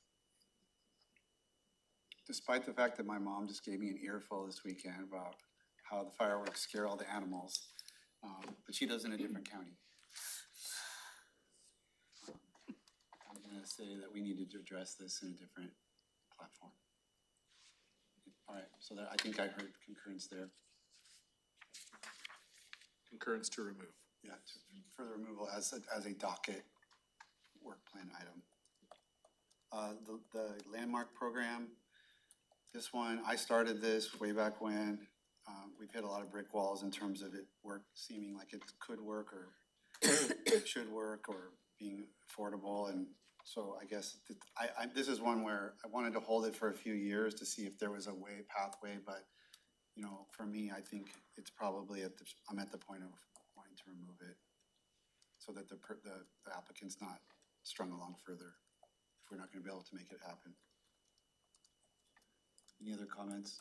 Commissioner Fournier was posing with a bird there, sorry, he just. It's a wood duck. It's a wood duck, sorry. I am still for holding it on the, or holding on the preliminary, and understanding that there's been just so many conversations, and legal advice and, but I don't know, something might open up. I'm still holding out for hope. Commissioner Klaus, that sounded like what you told me before you had to step out. You were looking for a way forward. Preliminary document. Yes. Okay. Yes, I would like to keep it. I want to know more about it. Like, it sounds like there's obviously history with legal perspectives, but I agree with Commissioner Mejia. It feels important enough to me to keep it somewhere so that it doesn't just go away. Commissioner Grant? I think that there's some value in keeping it on. You know, I would agree with Emily and Commissioner Mejia that maybe we should. I would, you know, I don't want to see it just fall off either. So I think we should keep it. Okay, 3 votes there to put on preliminary. Commissioner Fournier, anything you want to say? Nope, nothing to add. All right, so that's a preliminary based on the 3 votes. And then shooting zones was the last one. I brought this forward originally as well. It was a constituent that I think has moved out of the county. It's a big topic. It's apparently not a GMA topic. At this point, I'm gonna suggest we remove it. Wasn't this topic broached? I'm looking towards Josh. Wasn't this topic broached? I think it was in the Romero, It's been a long time. booth, and it was, Oh. it was packed, or was that something Yeah, else? that was in the marine, that was how many, that was in the marine area. Like how many feet offshore you had to be to shoot, like whether it was gonna be 200 feet and yeah, that was a big kerfuffle way back in the day, Karen's Valenzuela. Yeah. So wakeboard. This wasn't this Black Lake and the jet skiers or? This came from a jet skier. There's duck shooting on Black Lake while people are swimming, boating, Right. fishing and jet skiing. And I had videos of, you know, people that were doing all those things and there's like, and it just seemed like a situation that was not well integrated or organized. And so I was trying to find the way that we would look at it, address it, and got into a big mess with, is this Fish and Wildlife rules that apply or county? I mean, it was kind of Tom Cena, my former assistant, spent many hours with many agencies trying to figure out whose jurisdiction and whose rules apply. And before we even got to finally we were just like, actually the whole point of it being on the docket, that was after a ton of work on my office's part, where finally we were like, we couldn't untangle the mess, and finally it was like, let's just propose it as a docket and let staff work on it and try to figure it out. Because we couldn't quite figure it out, what rules we would need to advocate to have changed. Because Fish and Wildlife dictates when ducks can be hunted and what seasons, under how many feet from what shorelines and what docks and what public this and housing. And there was a call out, so there was video from the constituent where hunters were sneaking, they were on Black Lake, they were sneaking through a private property to get to a place where they could access ducks more easily. There was video evidence of that, and then Fish and Wildlife officials were called out, and the person videoed the interaction between them and the Fish and Wildlife enforcement official, and everybody was pointing the finger at everybody else. This is their problem. You gotta call the county, you gotta call the state. It was a big mess. And so it just got thrown onto the docket as like, as a project to unravel this and try to make it better. And we've just never moved on it. Well, so CPA did do work on exploring where it lands. Which chapter is this under? Title 10. So it's under Title 10, which is the sheriff's office. And that's that's where it has landed since then. It is definitely not But a you GMA still have issue to fight with Fish and Wildlife on certain things And related to that's- the hunters. under Title 10. And that's what we know, it's not a GMA issue. So can I ask a follow-up question? Because I, you know, kind of also came up for my district in terms of, right, as the zoning in some specific areas has become more condensed, but there's still like shooting zones, right? And they're like, well, it's not, you're not on 5 acres anymore. You're in very like, you know, tight neighborhoods, but yet shooting zones are still allowed, and like that hasn't changed because you're still under. And so when we are approving, I guess, kind of like these different zoning changes, right? Like, how does that like counteract with this piece where, you know, someone's like, well, this is a shooting zone, I can have you know, targets out and, you know, do my practice, yet, you know, now there is a neighbor right nearby and. Yeah, that is not something that we have looked at. We wouldn't necessarily have control over changing the shooting We do not. zones. So it sounds like it's a worthwhile conversation. They date back to the 1950s, so they definitely are older.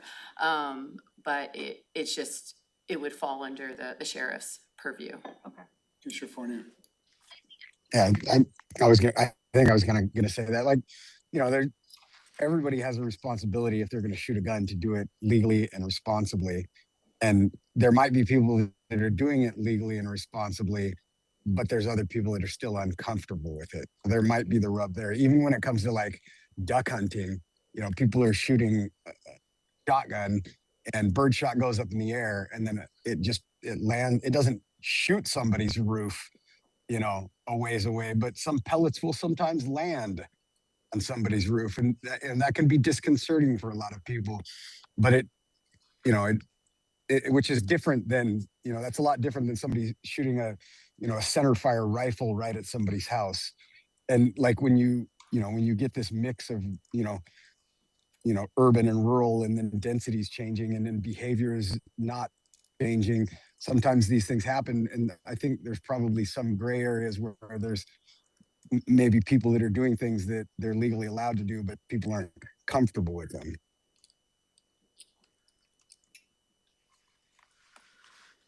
But kind of given the explanation, yeah.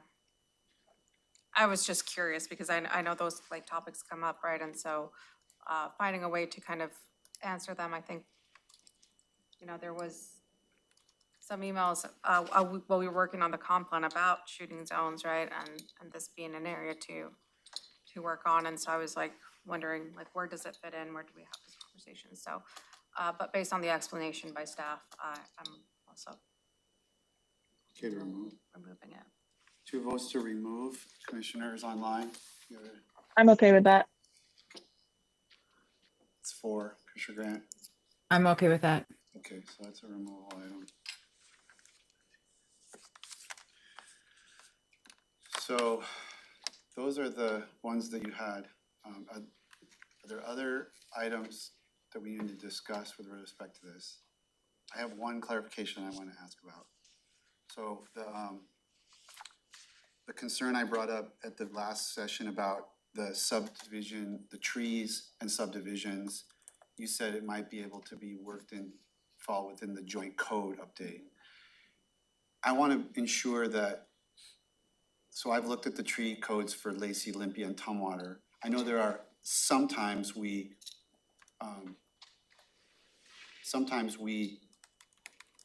defer to the city's codes on sidewalks or something like that. Other times we don't. We have county way of doing it. I just want to make sure that in this case, we leave the door open for, like, we don't hamstring ourselves as to one particular approach. I'm not necessarily in agreement with just each joint plan taking on the tree code of the city, because they're all different and some are better than others. And Olympia's, we're gonna work on theirs, but they delayed it 2 years, and Tumwater's about to release a new one. And so I want my position is that we leave the opportunity for the county to decide how it wants to go about that, even to the extent of saying, this is how it's gonna be done in all of our UGAs. Because in the work done by the Climate Collaborative, the white paper on sequestration definitely put the burden of tree canopy and sequestration on the county's back.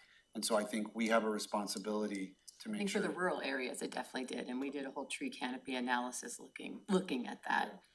And I'm just saying that I wanna make sure that we have the latitude to use the best iteration of the tree code, even if that means saying that this is an element we're gonna retain in the joint codes. Versus other items where we typically defer to the city that's gonna end up annexing. I see Commissioner Grant and Klaus are thumbs upping that. Do you have concern about that, or? So not necessarily concerned, just keeping in mind that the UGAs, when you're thinking about tree protection, it's also the same place where the growth is supposed to happen. So the more we have those conversations, they will be in conflict, and the commissioners will need to wrestle with how those things play out together. I think it's also, I mean, yes, and, right, I completely agree with what Commissioner Menser is saying, right, and I was thinking about, it's also something that I've had conversations and thinking about, like, you know, just, it comes down to a climate issue, it's really a health issue, right, when we're surrounded by like nature and surrounded by, the trees, by, especially as our climate is definitely getting warmer, summers are getting warmer and not having that shade, and so I'm in complete agreement with Commissioner Menser of like, I know that each jurisdiction is working through and going through their own process, and I would want to be sure that whatever we're doing, right, it also has our priorities in there, because some of these UGAs might be in the county for a long time, and so I just want to be sure that our priorities are also written up with that ordinance. The key element seems to be whether or not there's a provision to incentivize the retention of the oldest trees versus an allowance that just says, cut them all down and then replant saplings, you know, in place of, without that sort of, some kind of counterbalance. It is harder when the lots get smaller. As someone who's been doing this for a really long time, most of our codes focus on rural areas.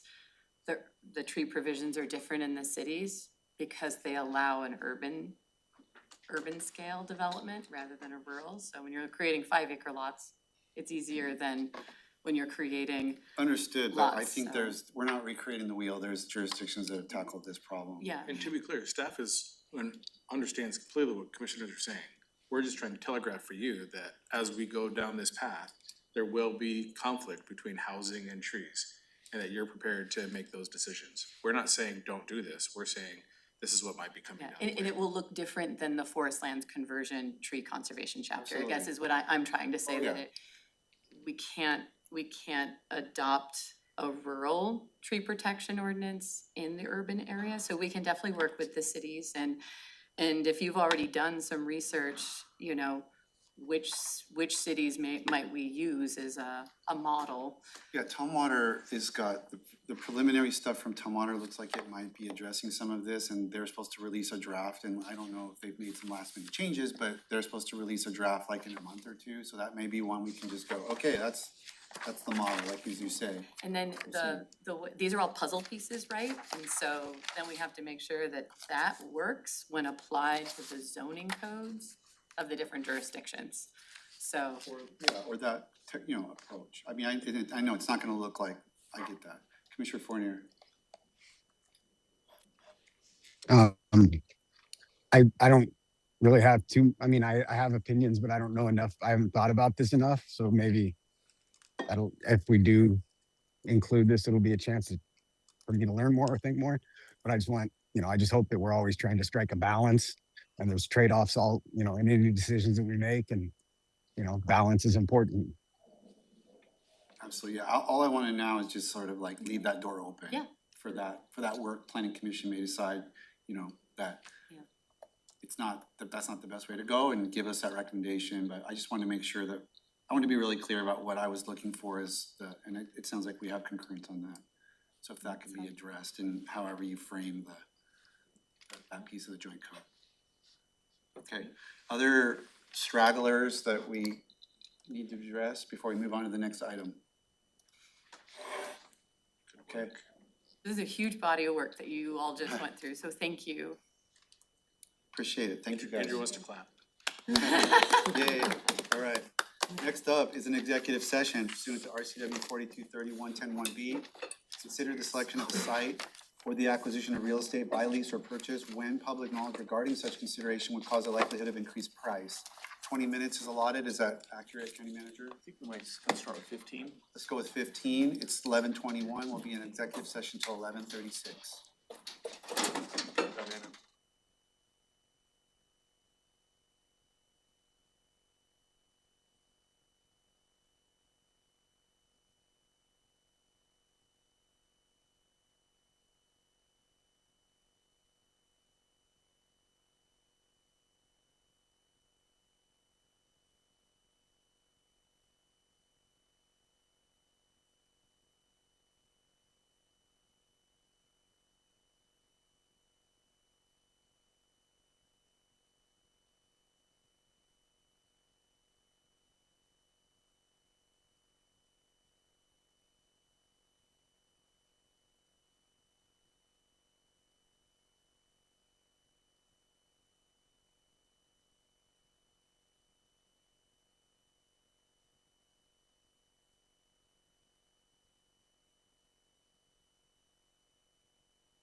Progress. Okay, it's 11:36. Our direction's been given to staff. No legislative action will take place. We've completed that executive session. Next up is committee reports from commissioners on external committees. We lost Commissioners Grant, Klaus for other obligations. Any reports, Commissioner Mejia or Fournier, on external boards? I don't have any really. With intercity transit, the changes are gonna be happening in yeah. May. Saw those changes. It's changes in my routes.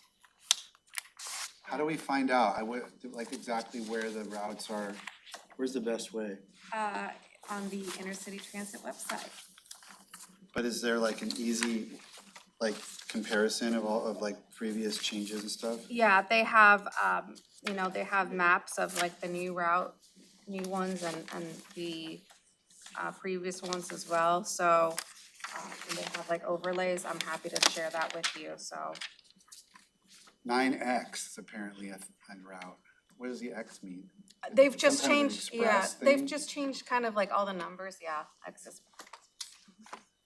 Okay, well, Lot got some money for its Class A plus project, so you're gonna see, there's a lot of outreach going on to various community groups. You'll probably see it somewhere or other where they're gonna be explaining what they're doing, and we're working with, as a partner with Ecology to show Class A plus reclaimed waters possibilities, and that'll be something we work on over the next couple of years. So anyway, that's kind of the update there. It was a good legislative result for Lot.